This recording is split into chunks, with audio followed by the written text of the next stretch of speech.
Voici la blague en question. Une contre-histoire de la colonisation française par le camarade Brice Gali. Bon, Brice Gali, je pense que beaucoup d'entre vous le connaissent, entre autres parce qu'il est passé sur les chaînes du Cercle. Nous avons parlé ensemble de stratégie militaire.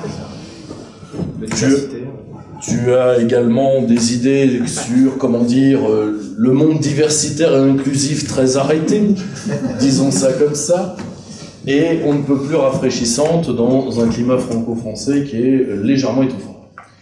Et je dois dire que grâce à notre ami Jean-Cyril Godefroy, qui nous fait le plaisir de sa présence ce soir, nous avons pu concrétiser cette petite farce qui, comme toutes les vraies farces, a un fond de sérieux, parce que d'avoir le courage d'écrire ce que tu écris sur ce qui est vraiment un fait historique, il ne s'agit pas d'un témoignage, il ne s'agit pas de, si vous voulez, d'un plaidoyer pour la colonisation française qui n'aurait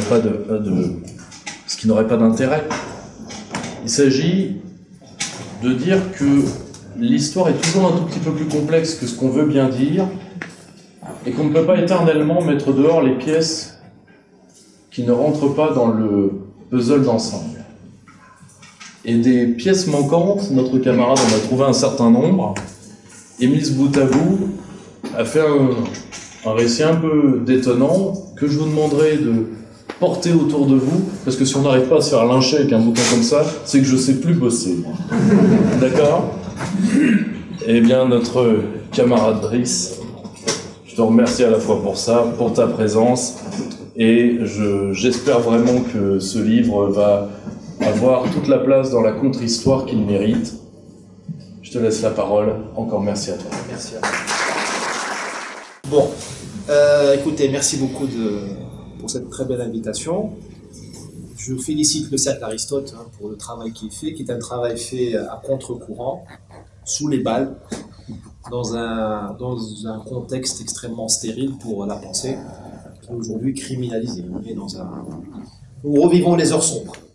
En venant ici aujourd'hui, je me suis un peu perdu dans mes pensées, je voulais réviser les notes, et puis comme je suis paresseux, je ne les ai pas révisées, j'ai médité un peu en marchant du quartier latin jusqu'ici, jusqu'au Palais Royal, en passant par les abords du Louvre. Moi qui n'aime pas Paris, je suis un anti-parisien par mon ADN, j'ai été quand même bluffé par le spectacle d'architecture que votre pays, que votre capitale offre aux passants gratuitement. J'ai traversé la Seine, j'ai marché dans les jardins de Louvre, j'ai eu envie de prendre des photos à chaque coin de rue.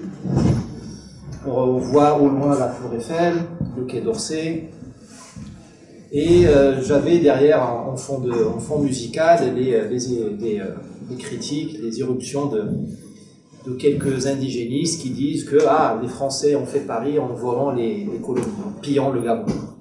Bon. Vous avez fait Versailles en pillant le Maroc ou l'Algérie ou je ne sais quoi. Ce qui est entièrement faux. Vous étiez puissant et prospère bien avant les colonies. Et c'est votre puissance qui vous a mené aux colonies.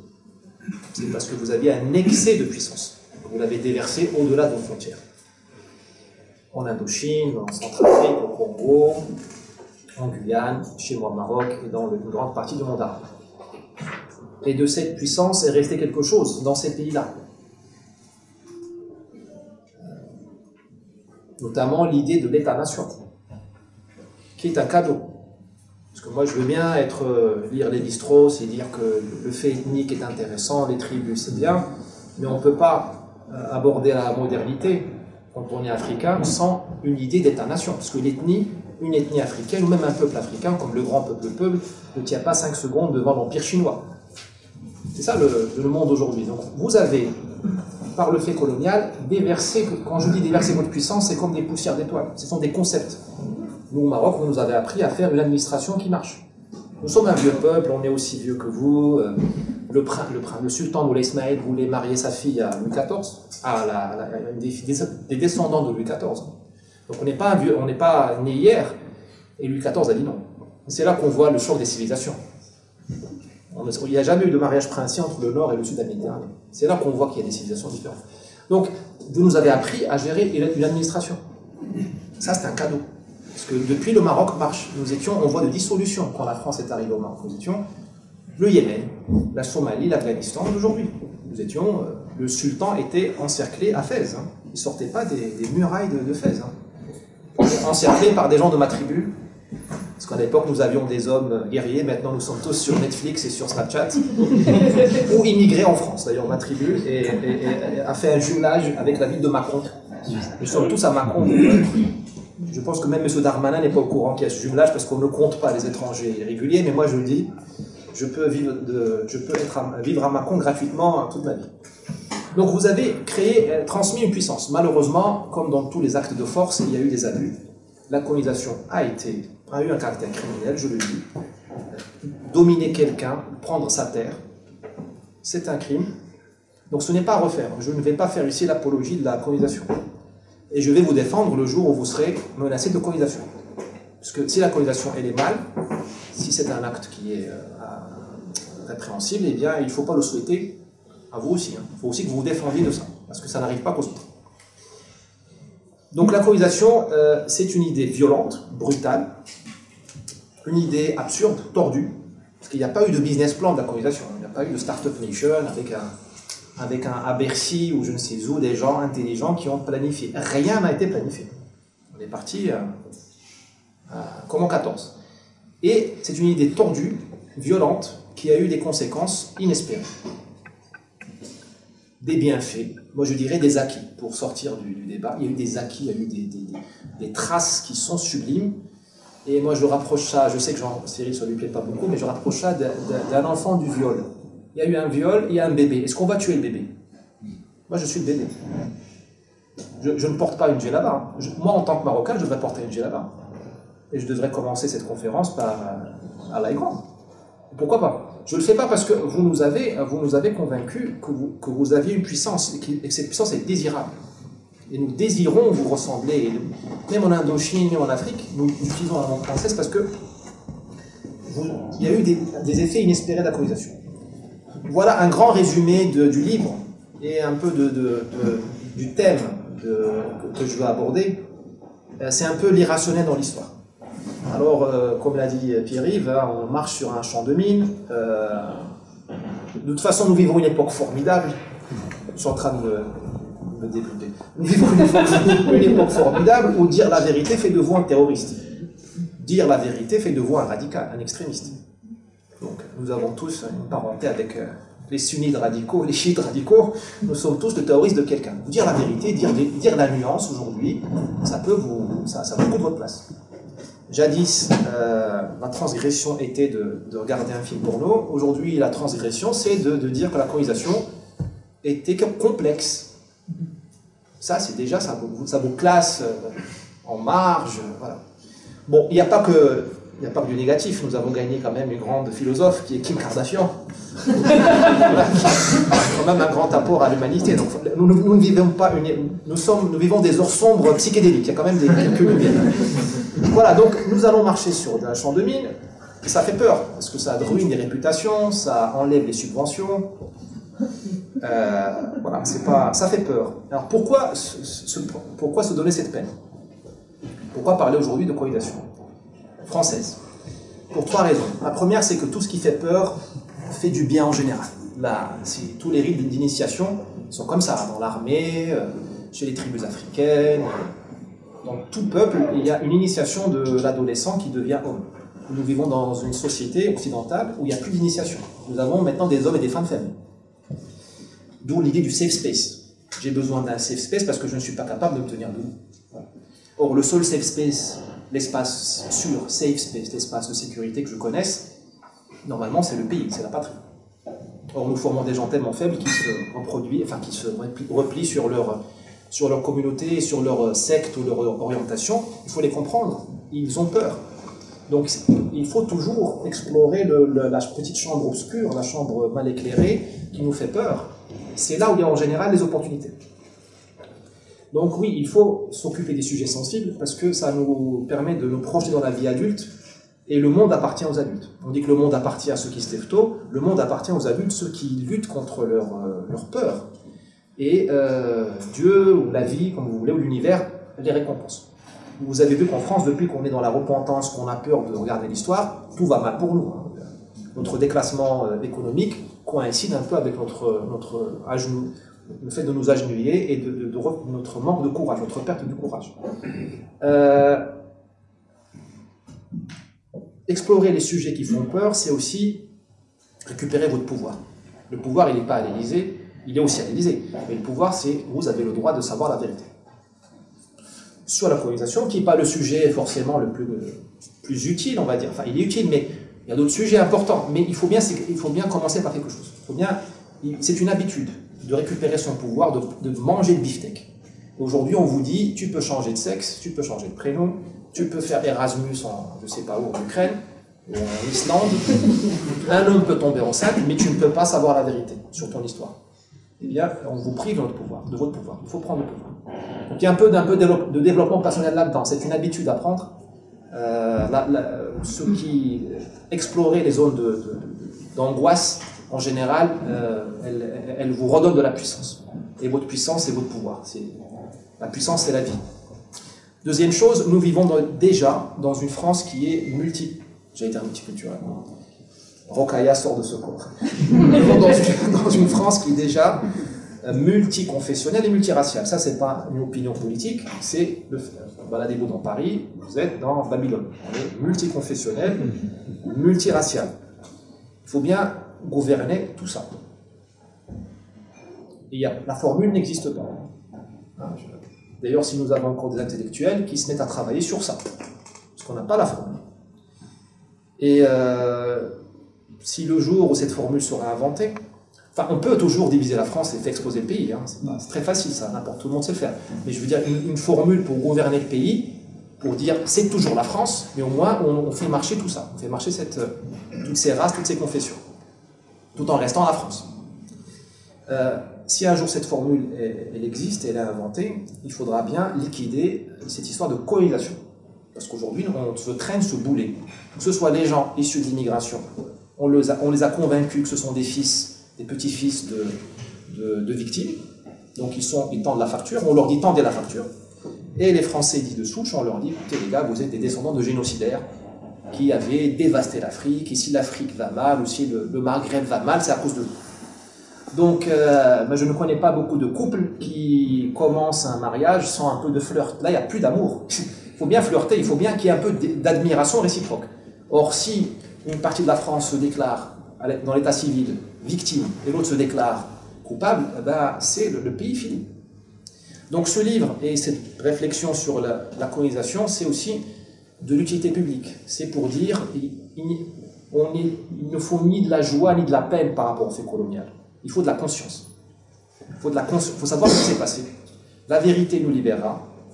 Parce que quand on regarde de près, il y a eu des héros chez vous, chez les Français, mais il y a eu des héros aussi chez les Africains. Et quels hommes, quelles femmes.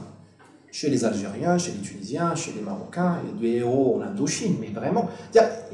Il n'y a pas d'espace pour la repentance, ni chez les indigènes ou les anciens indigènes, pour utiliser un terme de l'époque, ni chez ce qu'on appelait les Européens ou les Français. C'est une histoire extrêmement complexe où il n'y a que des enseignements. C'est un MBA, si vous voulez, l'histoire de la colonisation. C'est un MBA de comment on peut sauver un pays ou comment on peut le ruiner. Et c'est aussi une histoire de la psychologie humaine. Parce qu'il y a toujours des traîtres, il y a toujours des collabos, il y a toujours des gens réalistes. Et il y a toujours la fraternité humaine. Parce qu'il y a eu une véritable fraternité entre colons et indigènes. Une véritable fraternité. Et qui n'est pas de la trahison, c'est une fraternité entre frères d'armes, dans l'armée bien sûr, dans le civil, et pour une cause commune. C'est pour ça que un pays comme le Maroc, la Tunisie, l'Indochine, même des pays d'Afrique ont été relevés, ont gagné une colonne vertébrale durant la colonisation. On y reviendra. Troisième point, enfin, et ce sera un peu le fil conducteur de cet exposé, c'est de dire que l'histoire de la colonisation, c'est une histoire d'une idée politique, ou d'un phénomène qui a lieu en politique qui est juste incroyable. C'est que même une idée tordue, absurde, a toutes ses chances de réussir.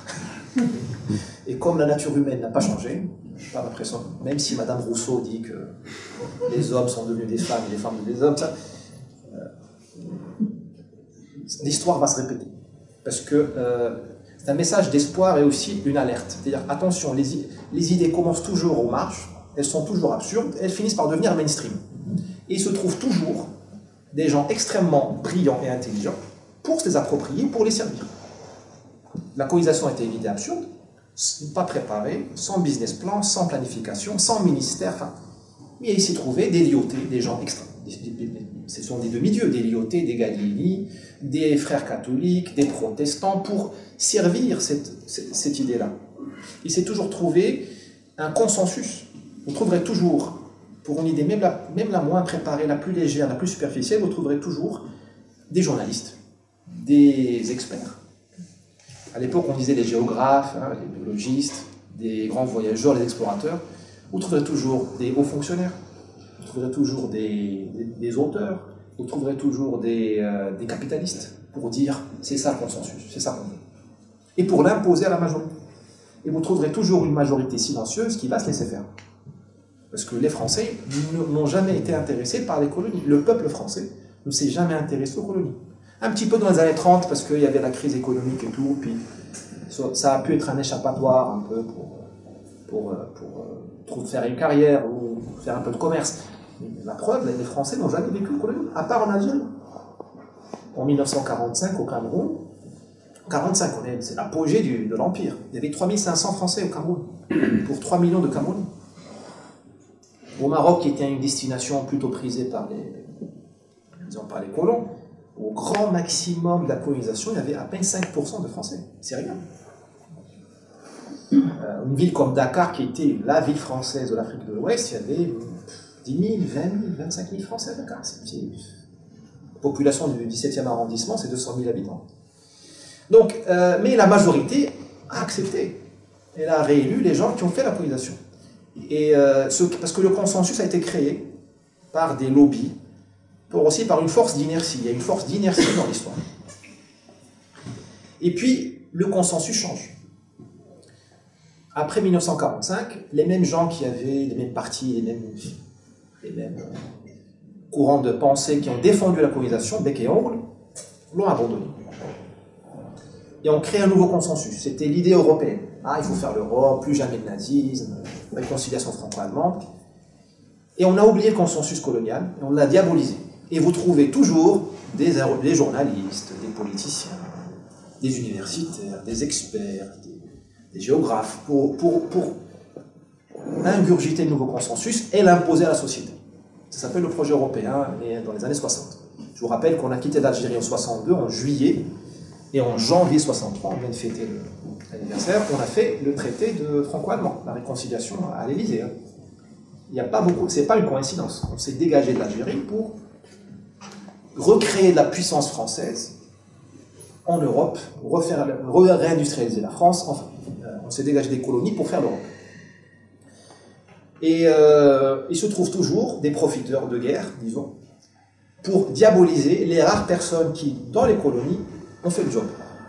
Les militaires, les fonctionnaires, les sœurs catholiques, les protestants, les instituteurs, de gauche ou pas, les gens du commun, qui ont tendu le bras, enfin la main, qui ont embrassé l'Africain, le noir, malgré le racisme, qui ont embrassé le lépreux du Gabon, qui ont embrassé la femme d'Indochine, qui ont l'armée française qui a été un des rares endroits où le musulman ou l'arabe était bien traité dans les colonies. Il pouvait faire carrière, où il était respecté dans son culte. L'armée française. L'armée française, aujourd'hui, le symbole de puissance, enfin du fascisme, on va dire. Enfin, il se trouve toujours des gens pour jeter le bébé avec l'eau du bain et dire que tous ceux qui sont nés aux colonies, qui ont passé leur enfance ou leur vie, sont des fachos.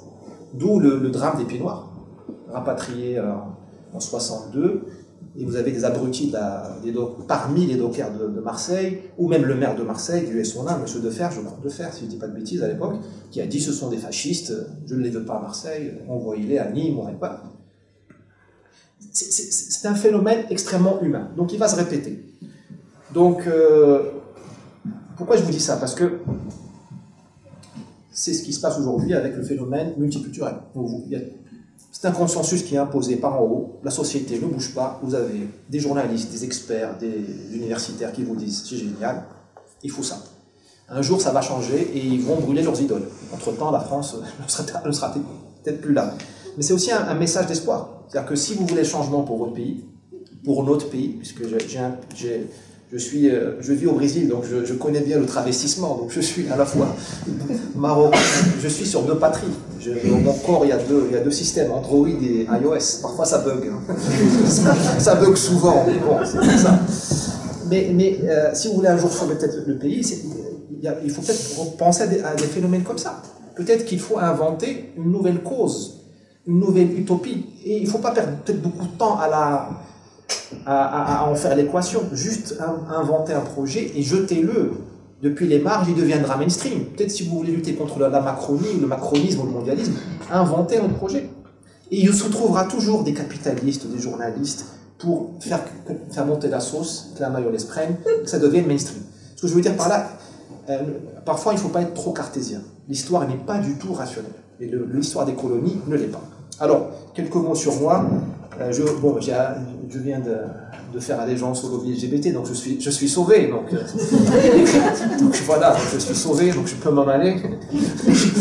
J'aurai des subventions du CNL, hein, on fera des livres qui se vendront partout. Donc je suis né au Maroc, j'ai grandi au Maroc, j'ai été formé en France. Je viens du milieu de l'entreprise, du monde de l'entreprise. Donc c'est pas un milieu littéraire ni d'historien, mais c'est un milieu où on fait attention à la performance et aux résultats. Donc j'ai toujours été, dans ce que j'écris, j'essaie de donner des recommandations. C'est un peu, j'ai essayé d'écrire un rapport de consultant destiné à des gens de bonne volonté qui veulent comprendre la colonisation et se guérir. C'est un peu se dépasser ça, ou même l'utiliser pour faire la France de demain. Donc c'est un rapport de consultant qui vous coûtera beaucoup moins cher qu'un rapport de McKinsey. On est dans les 22 €, donc tout va bien. 24 €. 24 €. Il y a eu un peu d'inflation, c'est la faute à Poutine. Voilà, il y aura un plan, parce que je suis quand même imprégné par les réminiscences patriarcales et comment dirais-je, patriarcale, parce que la logique est patriarcale, évidemment. Donc je commence à réfléchir, il y a un plan, mais ça permettra d'avancer. Donc on va essayer de démonter ensemble 5 ou 6 mythes libéraux sur la colonisation, selon une ligne chronologique, parce que on commencera aux origines de l'idée coloniale, on est dans les années 1850, 60, 70, et on terminera en 2023, puisque nous sommes aujourd'hui encore dans une situation coloniale en France. Vous avez vu la semaine dernière, on a 300 000 arrivées d'immigrés l'an dernier. C'est une situation qui a un caractère colonial. Donc on est dans le thème. Hein. Ce n'est pas un livre d'histoire, c'est un livre d'actualité. Donc voilà pour le plan. Ah oui, je voulais faire une autre blague. Le plan est une appropriation culturelle. La logique est blanche. Mais bon, je suis comme ça, je ne vais pas me refaire. Ça ne veut pas dire qu'il n'y a pas une logique dans le monde arabe duquel je viens. Il y a une logique, mais elle est différente. Et c'est un peu la leçon de la colonisation.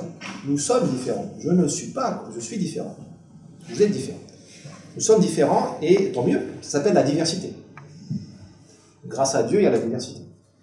Et il faut la préserver. Nous sommes différents, ça veut dire qu'il y a des civilisations différentes.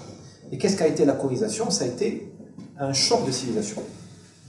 Ce choc a été un électrochoc. Il a réveillé certains pays. Il en a abîmé d'autres, notamment l'Algérie, on pourra en parler.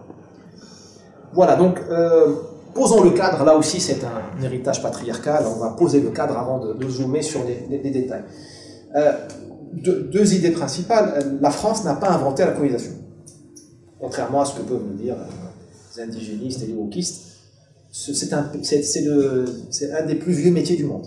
C'est la colonisation. Il n'y a pas un peuple qui peut se dire, moi, je n'ai pas commis le grand remplacement, je suis le maître légitime de cette terre depuis 1 million d'années.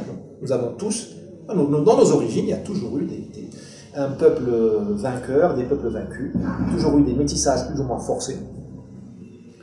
Moi, je suis ethniquement arabe, donc je suis d'un peuple qui a colonisé le Maghreb. Le Maghreb, l'Afrique du Nord, le Maroc notamment, est un pays de peuplement berbère.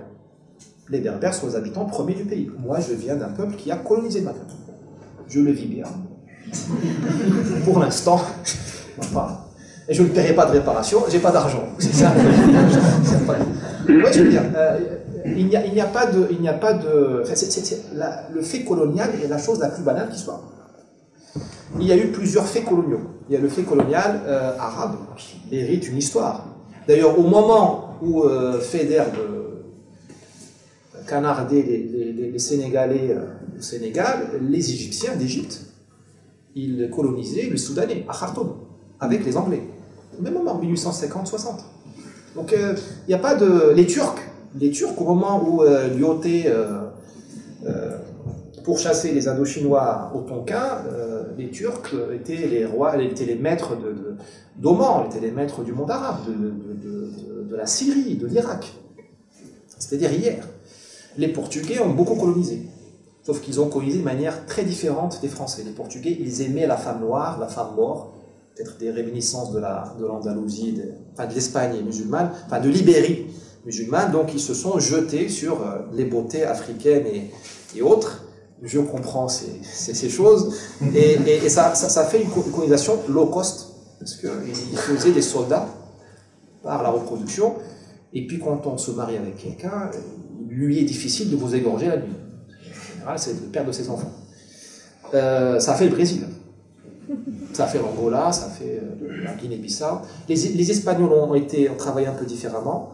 Les Anglais ont fait une colonisation de peuplement, largement, à part en Inde. Mais globalement, le modèle des Anglais, c'était de projeter leur excédent démographique au Botswana, en Afrique du Sud, en Australie, en Nouvelle-Zélande, aux États-Unis, au Canada, parce qu'ils avaient un excédent démographique. Là, ils ont envoyé, enfin les Anglais et les Irlandais, ils ont envoyé plus de 20 millions d'habitants quand même au 19e siècle vers les colonies. La France n'a jamais eu de... Enfin, au 19e, la France avait une démographie très, très déprimée. Donc il n'y avait pas d'excédent démographique. Ce qui explique que nous n'avons pas eu de grandes colonies de peuplement à part l'Algérie. Voilà, donc le fait colonial est banal, il faut pas... Pourquoi le fait colonial est banal? Parce que la nature humaine, elle est ce qu'elle est, elle est dans la domination. C'est-à-dire que l'altérité crée le désir de domination. Quand je rencontre l'autre, avant de vouloir l'embrasser, ou lui faire des enfants, ou écrire avec lui des poèmes, je me dis, est-ce que je peux le dominer ou est-ce qu'il va me dominer? Ça demande, ça crée une série de mécanismes. Je veux le dominer, je peux le dominer en le colonisant, c'est-à-dire en prenant le pouvoir dans son pays, en spoliant sa souveraineté. Mais je peux aussi faire du commerce avec lui, selon des termes défavorables à lui. C'est ce que fait la Chine avec nous. La Chine ne nous a pas colonisés, mais elle nous met à poil. À chaque conteneur qui vient au Havre, on y met à poil. C'est une domination. Parce que nous, on nous dit l'altérité, la tolérance, c'est bien, mais en général, la réaction de base, c'est est-ce que c'est un danger pour moi? Donc là où il y a la rencontre de l'autre, il y a ce désir de domination. Et il s'avère qu'au XIXe siècle, la faiblesse était ailleurs, était au sud, on va dire, et la puissance était au nord. Donc c'est la deuxième idée que je voudrais développer avec vous, c'est ce grand gap, grand décalage entre la France, l'Europe, le monde blanc, pour reprendre des termes de Mme Obono, de Mme Taubira. Vous voyez que je suis les lignes du parti unique, du parti universitaire, et une grande faiblesse au sud. C'est comme on n'a pas aujourd'hui. Aujourd'hui, les choses, il y a des équilibres, mais on n'est pas du tout dans la même proportion. Commençons par les pays du sud. Il y a aujourd'hui, on nous dit que c'était l'Éden. C'est le mythe, ce que j'appelle dans le livre, le mythe du paradis perdu. Tout allait bien jusqu'à l'arrivée de l'homme blanc, jusqu'à l'arrivée du français. Jusqu'à l'arrivée du français. Tout allait bien en Algérie, en Indochine, au Sénégal, c'était la joie, c'était l'exploration spatiale, c'était le renouveau de la philosophie, des mathématiques, et puis est arrivé le premier légionnaire, et puis c'était fini, le sous-développement, la gabegie, la junte militaire, les dictatures, les guerres civiles, c'est nous qui avons inventé tout ça. C'est entièrement faux. Nulle part la France n'a trouvé une société heureuse. Je répète, nulle part la France n'a trouvé de société heureuse. On va travailler par géographie. Chez moi, au Maghreb, c'était un coupe-gorge. Je le dis dans le livre, donc je peux le dire à l'oral. C'était un coupe-gorge. Vous aviez, historiquement au Maghreb, 3 pays, l'Algérie, le Maroc, la Tunisie, à part quelques villes qui ont été depuis 1000 ans des réduits de civilisation. Fès, c'est pas n'importe quoi. Fès existe depuis le 9e siècle, le 8e siècle, avec l'université qui a plus de 1000 ans. À part Tunis, Carthage, à part Tlemcen, tout l'arrière-pays était livré aux tribus, qui étaient à ce moment-là, au 19e siècle, dans des guerres intestines, dans des moments de grande confrontation, où vous avez une insécurité généralisée. Vous ne pouvez pas, le sultan du Maroc, hein, je ne parle pas du paysan du Moyen Atlas, le sultan du Maroc ne pouvait pas aller de Fès à Marrakech. Il ne pouvait pas aller en ligne. Certaines années, il ne pouvait pas aller, carrément. Mais certaines années, il ne pouvait pas aller en ligne droite. Il devait passer par la côte. Parce que les tribus ne le laissaient pas passer. On parle du sultan. Vous imaginez un petit... comment nous faisions pour aller d'un point A à un point B? Eh bien, nous payions le péage. Nous n'avions pas Vinci autoroute. Nous n'avions même pas de pont. Quand les Français sont arrivés, ils ont voulu faire Casablanca-Fès en 1910. L'armée française, hein, c'est le génie, c'est pas moi, hein, moi je ne sais pas nager. Ils ont mis 3 semaines pour faire 200 km. 3 semaines. Il n'y avait pas de pont. Donc on traversait les fleuves à la nage ou avec des chevaux. Donc comment on faisait pour se déplacer d'un point A à un point B? Nous payions le zatat. Le zatat, c'est un terme très marocain, c'est le caïd. Bon, ça ne va pas vous changer de ce qui se passe en France, c'est quelqu'un qui vous propose une sécurité. Il vous garantit une sécurité pour faire 10, 20, 30, 40 km. Et ce zatat est connu hein, dans la région, et soit c'était un homme violent armé, soit il avait la protection d'un shérif, c'est-à-dire d'un homme religieux, d'un cadre religieux, qui en imposait par son prestige. Et donc, si vous disiez « je suis protégé par le shérif de telle région, de Ouazzane par exemple », eh bien même les bandits avaient honte de vous attaquer. Et vous faisiez une offrande au shérif. Soit vous alliez allumer une cierge dans un marabout, soit vous lui donnez un mouton, soit vous allez lui embrasser la main, ou vous priez à lui. Et il y avait dans certaines années où même ce système-là volait en éclats, c'était les années de fitna, donc de grandes guerres civiles. Nous avions l'esclavage au Maghreb, en Algérie notamment, en Tunisie, nous sommes des pays esclavagistes. Des esclavagistes entre nous et puis des Africains, donc, qui étaient remontés depuis le Mali, depuis la Libye, le Fessal. C'est un peu les routes aujourd'hui des trafiquants d'êtres humains hein, qui déposent les migrants au milieu de la Méditerranée chez nos amis des ONG. C'est les mêmes choses. Nous avions des marchés, les Français en rentrant en Marrakech en 1912 ont trouvé des marchés d'esclaves, ils les ont interdits. Il y avait des marchés aux esclaves noirs à Fès. À Rabat, il y a un quartier qui s'appelle le quartier des Touaregs. Les noms sont... Comme nous ne sommes pas pris par la repentance, nous n'avons pas débaptisé des quartiers, on n'a pas Madame Hidalgo. Mais bientôt peut-être on aura Madame Hidalgo comme mairesse de Rabat. Voilà pour le monde, pour ce monde-là, nous ne vivions pas. Par contre, ce qui est important, c'est que l'homme se sentait libre. Dans ce chaos, dans cette espèce d'insécurité généralisée, l'homme était libre. C'est ça qu'on a du mal à entendre en France, parce qu'il n'y avait pas beaucoup de travail. Comme il n'y avait pas de technique agricole très développée, comme il n'y avait pas d'État organisé, comme nous vivions en tribu en général, en dehors des villes, nous vivions en tribu. L'impôt n'était pas très élevé. On faisait quelques travaux collectifs, un peu de nettoyer les champs d'irrigation, les canaux d'irrigation. On donnait à la collectivité 20 jours par an de travail obligatoire. Mais le reste du temps, on était maître chez soi, dans sa famille, dans sa tribu. Donc, on pouvait rasier son voisin dans le cadre des guerres entre tribus. La loi était pour le plus fort. C'est-à-dire que vous aviez un voyageur qui traversait votre tribu, s'il n'était pas protégé par un zatat ou par votre seigneur féodal ou par le shérif du coin, il était une proie légitime. Vous pouviez le débaliser. C'est ce qui est arrivé à Charles de Foucault en 1882. Il a failli se faire égorger plusieurs fois. Et c'est un musulman d'Agadir qui a sauvé la vie. Voilà. Donc c'est ça l'Afrique du Nord, hein, c'était un enfer pour l'être humain. Mais il y avait quand même c'est important cette affaire-là de liberté. En Afrique noire, on est aussi, c'était pas l'Éden. Les choses sont différentes parce qu'il n'y avait pas, c'est pas la même civilisation. Mais vous aviez l'esclavage domestique, noir sur noir. Vous aviez des castes, comme en Inde. Après, ça dépend. On dit l'Afrique, mais il y avait des Afriques. Hein. Vous faisiez 10 km, vous changez d'univers mental. Vous aviez une traite négrière, des Noirs qui vendaient des Noirs pour les Arabes d'Afrique du Nord, qui les revendaient à Tripoli, à Alger ou à Marrakech, ou à Essaouira.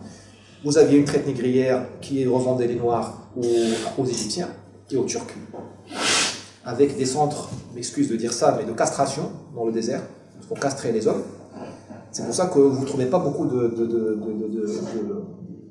Noirs dans le monde arabe, parce que nous avons castré les hommes. Enfin, les hommes ont été castrés, en général. Donc vous avez un taux de mortalité énorme. Et les filles ont été revendues, ça dépend comme esclaves domestiques ou concubines, vers la Turquie, vers l'Iran. Normalement, il n'y aurait pas eu la castration, vous aurez eu une communauté noire importante en Iran, mais il y a eu ça. Vous aviez aussi en Afrique cette espèce de liberté de l'être humain, parce que on n'est pas dans un régime capitaliste. On n'a pas besoin de... Et le luxe était produit par les guerres et par le commerce au long cours. Donc, ce qui fait que la pression n'était pas très forte sur le travailleur. Pas beaucoup d'impôts. Et les gens avaient du temps libre pour cultiver leurs champs, pour faire leur vie. En Asie, on est sur une autre planète. Je parle de l'Indochine. Hein. L'Indochine, c'est-à-dire ce qui correspond aujourd'hui au Vietnam, Cambodge et Laos. L'Indochine, techniquement, ça devrait être aussi la Thaïlande, mais la Thaïlande n'a pas été colonisée, parce que les Anglais et les Français la convoitaient, et les Thaïlandais ont réussi à jouer l'un contre l'autre. C'était très malin, et puis ils ont eu de la chance. Donc, en Indochine, on est sur notre planète. Là, on est dans une civilisation où l'homme est comprimé. On est dans une civilisation de la discipline. On n'est pas dans le monde tribal marocain ou kabyle, ni en Afrique. On est dans une civilisation de la conformité où l'homme a une place, il faut qu'il fasse le job.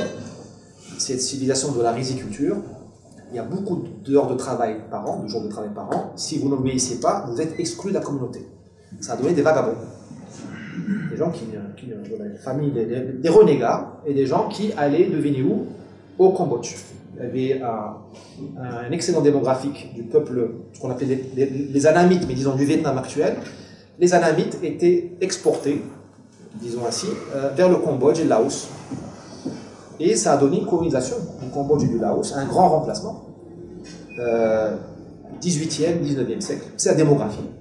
Parce que Saigon était une ville cambodgienne, à l'origine. Elle est devenue vietnamienne, anamite, par cette migration-là. Et ce sont les Français, d'ailleurs, qui ont bloqué ça. Les Français ont sauvé le Cambodge et le Laos, parce que vous auriez laissé les Vietnamiens, 50 ans plus tard, ils auraient vietnamisé comme Nixon voulait vietnamiser la guerre, ils auraient vietnamisé toute l'Indochine. Les Thaïs aussi, ils l'ont relié sur le Cambodge par l'ouest. Le Cambodge était un peuple, les Khmers, le peuple Khmer, était un peuple qui était voué à la disparition. Encore à l'époque était oublié. C'est les Français qui ont redécouvert encore. Encore un crime colonial. Hein. Et la colonisation a sauvé le peuple cambodgien et dans une moindre mesure le peuple du Laos. En Indochine, vous aviez déjà une société qui était prête à l'industrialisation, parce qu'elle avait domestiqué l'homme, comme au Japon. Appris à obéir, on a formé un bon ouvrier, discipliné, grande attraction pour les études, le système des mandarins, système universitaire. Voilà, donc, mais c'est pas Las Vegas, c'est pas Singapour, on n'est pas à Hong Kong, hein, on n'a pas.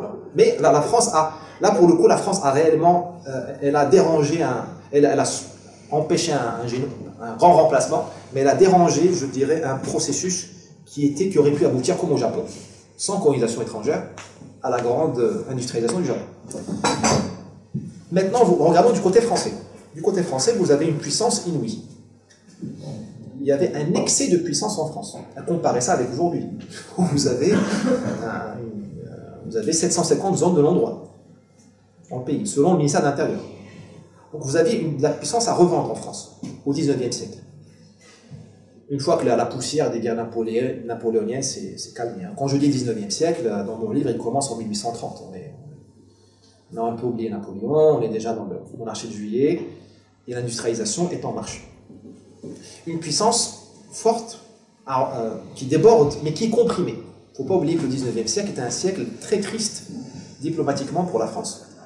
Nous étions comprimés par le traité de Vienne, congrès de Vienne, 1815, où a été organisé le blocus de la France par nos amis britanniques et nos amis allemands. Donc on a créé la Belgique pour nous couper le nord, pour nous empêcher d'accéder au port remonté, aux Pays-Bas, qui étaient français à un moment, l'Italie, l'Espagne, la Suisse. C'était des États tampons. Je vous rappelle que la Savoie n'était pas française, jusqu'en 1860 et quelques. Pas d'alliés en Europe. L'alliance avec les Russes date de la fin du 19e. Les États-Unis nous ignoraient. Les Chinois étaient trop loin, les Japonais étaient trop loin. Donc la France n'avait pas d'amis en Europe.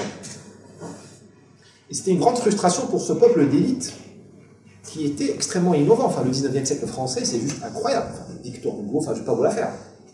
Dans tous les domaines, il y avait le rayonnement français. Et donc, il y a cette frustration qui est dans la diplomatie française. D'où des actes un peu désespérés, mais géniaux. Malheureusement, ils n'ont pas marché, mais bon, il fallait essayer. Essayer de s'implanter au Mexique. On a envoyé la Légion au Mexique se faire canarder à Cameroun, où il y avait 60 gars, ou je ne sais plus combien, qui se sont fait canarder par 1400 Mexicains. Ils ont tenu. Ils ont tenu. C'est ça le français de l'époque. On n'est pas dans le woke déconstruit, voilà, voilà. Mais c'est ça. Parce qu'on ne peut pas aller coloniser les Kabyles chez eux, parce que même le gouvernement algérien aujourd'hui ne contrôle pas les Kabyles. Alors vous imaginez, on ne peut pas envoyer un Alsacien contrôler les Kabyles si on ne comprend pas ce qu'il y avait dans le foyer. Il y avait le feu sacré ici. Ce sont des gens extrêmement cruels. Enfin, la cruauté faisait partie de la culture de l'époque. En 1802, pour corriger, Napoléon, il a fait son aventure en Égypte, et quelqu'un a tué Kléber. Hein, vous corrigez si je me trompe. Kléber, c'est ça, je crois qu'il a tué. C'est ça. Et le châtiment à l'Égyptien qui a tué Kléber d'un coup de poignard, c'était un châtiment de l'époque. On lui a brûlé la main, qui a utilisé le poignard, jusqu'à l'os. C'est l'époque. C'est l'époque. Donc vous avez un peuple extrêmement puissant, qui a du dynamisme à revendre, qui se sent frustré, qui est complexé en Europe, parce qu'il se compare, à l'époque on disait la race allemande, au peuple allemand, aux Britanniques, qui a un complexe d'infériorité par rapport aux Britanniques. Et il voit les Russes se fédérer, parce que le tsar il faisait le boulot, il allait jusqu'en Sibérie, il colonisait, lui il est tranquillement jusqu'à la Sibérie. Il voit les Américains devenir une grande puissance, tout le monde a lu Tocqueville. Ils disent nous on est comprimés là, il faut qu'on fasse quelque chose. Et là arrive le traumatisme de 1870. Voilà. On se fait battre par les Allemands. Et là, on perd l'Alsace-Lorraine. Et là, vous avez le changement du régime. Donc, l'exit, là, le Second Empire. Vous avez la République qui s'installe et la gauche qui s'installe. Jules Ferry, Gambetta, tout ça. Plus tard, Clémenceau. Et se pose la question à la gauche. Plusieurs questions se posent en même temps. D'abord, vous avez le traumatisme de la défaite.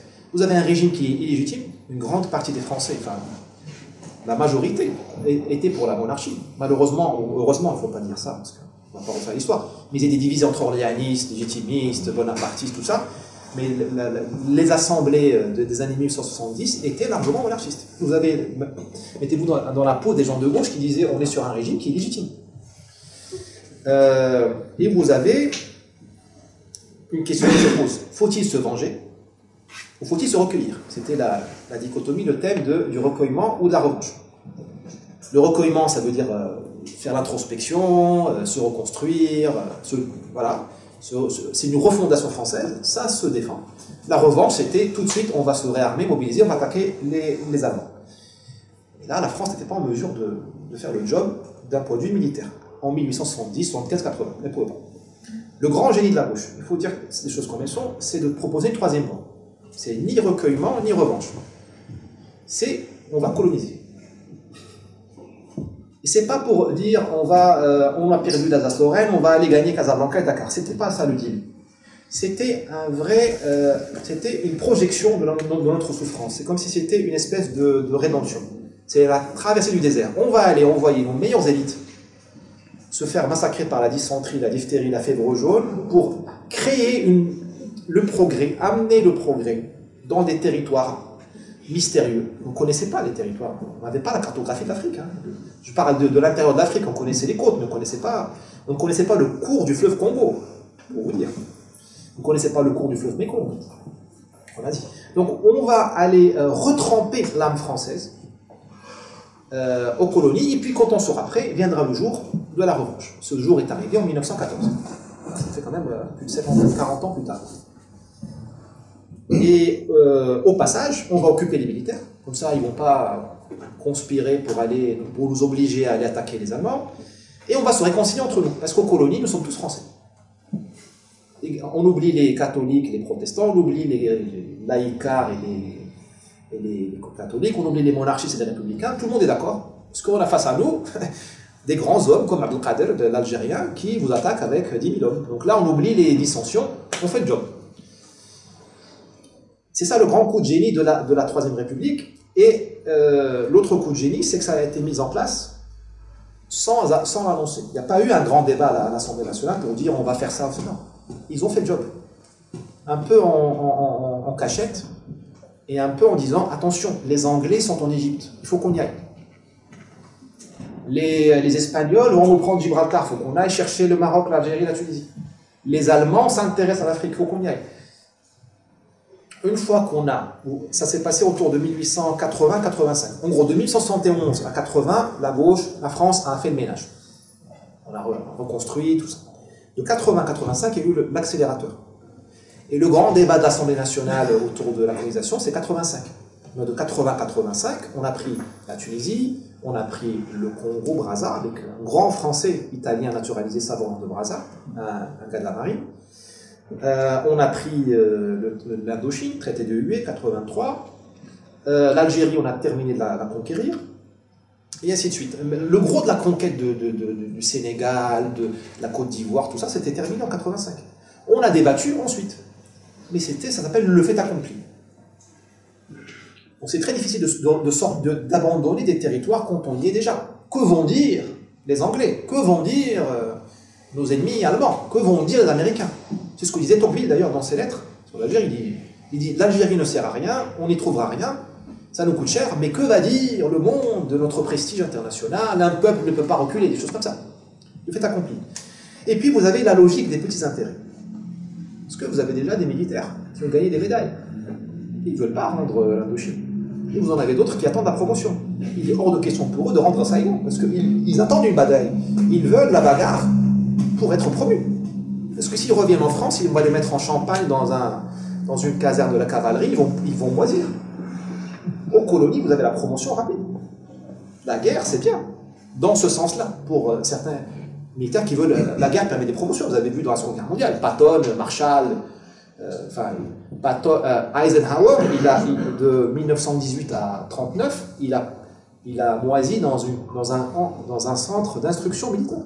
Il était capitaine ou colonel, je ne sais pas. Et puis en 40 ou 41, on a mis général.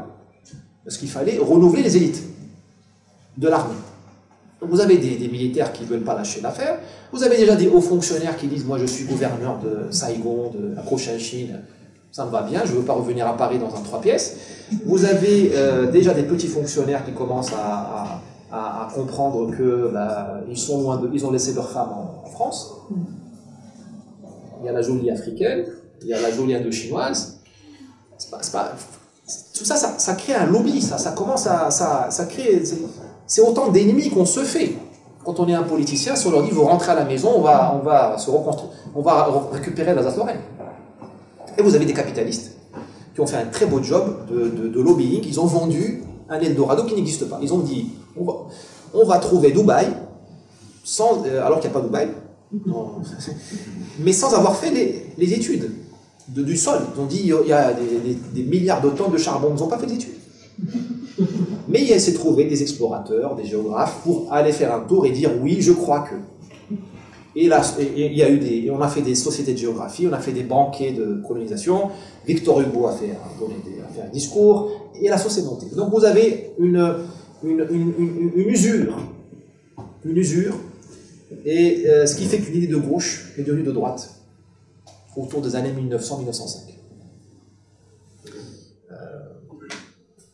Quelques dissidents à droite, Maurras notamment, n'ont pas acheté l'idée, mais disons qu'à partir de 1905, la messe est dite, il y a un consensus colonial dans les élites, à Paris, pour être très très clair. Mais dans le peuple français, les colonies, on ne sait pas où c'est. Parce que la France est un pays presque sous-peuplé, donc le français de la Beauce, il avait du mal déjà à cultiver sa terre. Pourquoi il va voler la terre de l'Algérien, du Marocain ou de l'Indochinois? Contrairement à l'anglais. C'est pas la même chose. Vous avez des grands hommes en panne de projet qui ont dit banco, on y va. Gallieni, un républicain, un fils du peuple, si je ne dis pas de bêtises, Lyautey, un gars de la vieille France, monarchiste, pas républicain du tout, hein, monarchiste, mais il a dit, Lyautey a fait son diagnostic, il a dit, le roi ne reviendra pas, on va vivre dans la gueuse, c'est ainsi qu'on appelait la République, je ne peux pas rater ma vie, je ne peux pas rester en Champagne, où il était à Rambouillet aussi, à attendre une promotion qui ne viendra jamais, je pars aux colonies, là je vais avoir la promotion. Et des gens formidables, je vous dis, le 19e siècle français, c'est une patte humaine exceptionnelle. Ces gens-là ont fait des miracles aux colonies. Quel miracle? Là, on arrive à la phase de la conquête.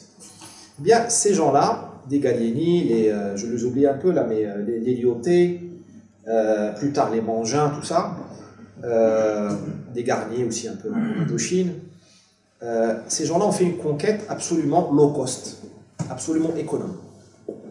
Parce que le projet était mal financé, le projet colonial. Comme c'était une lubie, hein, on s'est jeté sur les colonies comme ça, on n'a pas assuré les arrières. Le Parlement, il ne voulait pas mettre des financements. Et puis, il fallait des armes particulières, parce qu'on sortait des guerres napoléoniennes. Bugeaud, qui a conquis l'Algérie, il a fait l'occupation de Madrid, avec tous les massacres qu'il y a eu, le tableau de Goya, tout ça. On faisait la guerre à l'ancienne, hein, c'est-à-dire on décime un peuple. C'était les mœurs de l'époque. Le problème, c'est que dans les colonies, comme l'a dit Gallieni fort justement, j'adore la franchise des gens de l'époque, il dit, on ne peut pas décimer les indigènes parce qu'on a besoin d'eux pour exploiter le pays, pour la mise en valeur. Déjà la novlangue, la mise en valeur. Et Lyautey, qui est le fils spirituel de Gallieni, qui est plus jeune que lui, Lyautey disait, j'adore ça, il disait, la conquête coloniale est une conquête réparatrice. C'est je te casse la gueule, mais après on construit ensemble. Et le pire, c'est qu'ils ont fait ça. Ils ont fait ça. Comment ils ont fait ça? Eh bien, c'est la diversité. Je vous dis, on est dans une situation coloniale aujourd'hui en 2023. Pourquoi on a colonisé? Pour pas cher, ou relativement pas cher, pour la diversité, et rappelez-moi, pour la durée, il faut que je vous en parle. Parce que face à la France, dans les pays colonisés, il n'y avait pas de pays, il y avait une mosaïque ethnique et religieuse. En Indochine, vous aviez les Anamites, et autour d'eux, les Khmers qui ne les aimaient pas. Chez les Anamites, vous avez dans les hauts plateaux, vous avez des peuples qui étaient appelés les barbares, les Oi. Vous avez les Chinois. Personne n'aime les Chinois, même aujourd'hui. Hein. Déjà, les Anamites, ils n'aimaient pas les Chinois, parce que les Chinois, ça vous rappellera ce qu'on fait aujourd'hui, ils avaient des bataillons, je ne prononcerai pas de mots maudits, des bataillons s'appelaient les pavillons noirs. C'était des pirates à la solde de la cour impériale qui écumaient la mer autour du Tonkin, du Vietnam, et qui pouvaient même faire des incursions et qui pouvaient décimer les Vietnamiens, prendre des côtes, et qui ont beaucoup fait de mal aux Français aussi. C'était un peu le Wagner de la Chine à l'époque. C'était une société militaire privée pour la Chine. Et ça a empêché les Français, ça a tué beaucoup de Français, beaucoup de grands officiers, et ça a beaucoup retardé la colonisation de l'Indochine. Mais donc, vous aviez donc une mosaïque ethnique en Indochine, une mosaïque ethnique extraordinaire au Maroc, par exemple. Vous avez les Berbères, les Arabes, les citadins, les ruraux, vous aviez les Andalous contre le reste, vous aviez dans les tribus rurales, parmi les tribus arabes, vous aviez des gros bisbis, une guerre, hein. Vous avez des guerres de razzia, vous avez des rancœurs, parmi les berbères, vous aviez des grosses rancœurs, vous aviez des batailles berbères arabes, là, je vais encore prononcer un gros mot, il y avait les émours, les émours entre Meknès et Rabat, c'était les terreurs de la région. Les émours sont des berbères. Les émours ont mis 300, ils ont mis 200 ans à faire 300 km. Parce qu'il vient du désert. Le réchauffement climatique, on n'a pas attendu Greta pour le découvrir. Les émours l'ont découvert au 18e, puisqu'eux, ils ont remonté du Tafilalet, toute la classe. Donc, avec le poignard, ils ont chassé les gens, ils ont grand remplacé. Et ce peuple montagnard est devenu plus tard un peuple de la plaine. Ils ont envahi la plaine dans l'arrière-pays de Rabat, et ils étaient détestés par les Zahers, qui sont la tribu arabe de l'arrière-pays de Rabat. La tribu des Zahers, qui vient du Yémen. Donc, eux aussi sont des colons. Ouais, du Yémen, c'est pas mal. Ils sont arrivés, dit-on, 1100, 1200. Donc vous avez une guerre sérieuse entre les Zahers et les Émours. Arrivent les Français, ils disent, attendez, on va réparer les torts. On rotoie avec moi. Ça a créé les Goumiers. Ça vient de l'arabe Qom. Qom, c'est lève-toi. C'est pas du berbère, c'est de l'arabe. Qom. Qama yaqum. Qom. Goum. Goumier. Je suis même petit-fils de Goumier. Et les Goumiers, c'est ça. Ce sont les premiers hommes qui rallient la France à la conquête. C'est-à-dire, c'est ça le génie de ces grands hommes-là. Je te prends ta terre, j'ai brûlé ta récolte pour te convaincre de ne pas continuer à résister. C'est ce qu'on fait aujourd'hui avec les Russes, on leur coupe l'économie. Hein. C'est de bonne guerre. À l'époque, on brûlait les récoltes parce qu'il n'y avait pas de système SWIFT, il n'y avait pas de sanctions. Et on dit, voilà, je ne vais pas t'éliminer, je ne vais pas faire le génocide. C'est ça les grands hommes. Et chez nous, dans les pays du Maghreb et aussi en Afrique, on reconnaît le seigneur qui a cette noblesse-là d'épargner la vie. On dit, ton humiliation, tu peux l'effacer tout de suite en rejoignant le Goum, la troupe, parce qu'on va casser la gueule à ton voisin. C'est ça. Qui t'a volé ta récolte en l'an. Parce que nous, on n'a pas de mémoire, hein, le devoir de mémoire. On n'a pas de pardon. On n'oublie rien. Donc, qui a 10 000 ans, sa grand-mère a été violée par ton arrière-grand-père. Donc, et c'est comme ça qu'on a conquis le Maroc, avec quelques soldats français. De toute façon, même s'il y avait l'effectif français, de souche, ils ne résistaient pas à la typhoïde, à la malaria. Le moustique, ils ne résistaient pas. Donc, cette diversité-là a créé les Goums qui ont travaillé par tâche d'huile. Donc là, on nous dit la France a envahi avec des canons. Non, il n'y avait pas beaucoup de canons, parce que de toute façon, il n'y avait pas d'autoroute, il n'y avait pas de train. On a mis des indigènes pour conquérir des indigènes. Le Maroc a été conquis par des Marocains. C'est filmé, j'irai en tôle, mais peu importe. Non, mais je n'irai pas en tôle parce que la vérité doit être dite, et c'est l'histoire.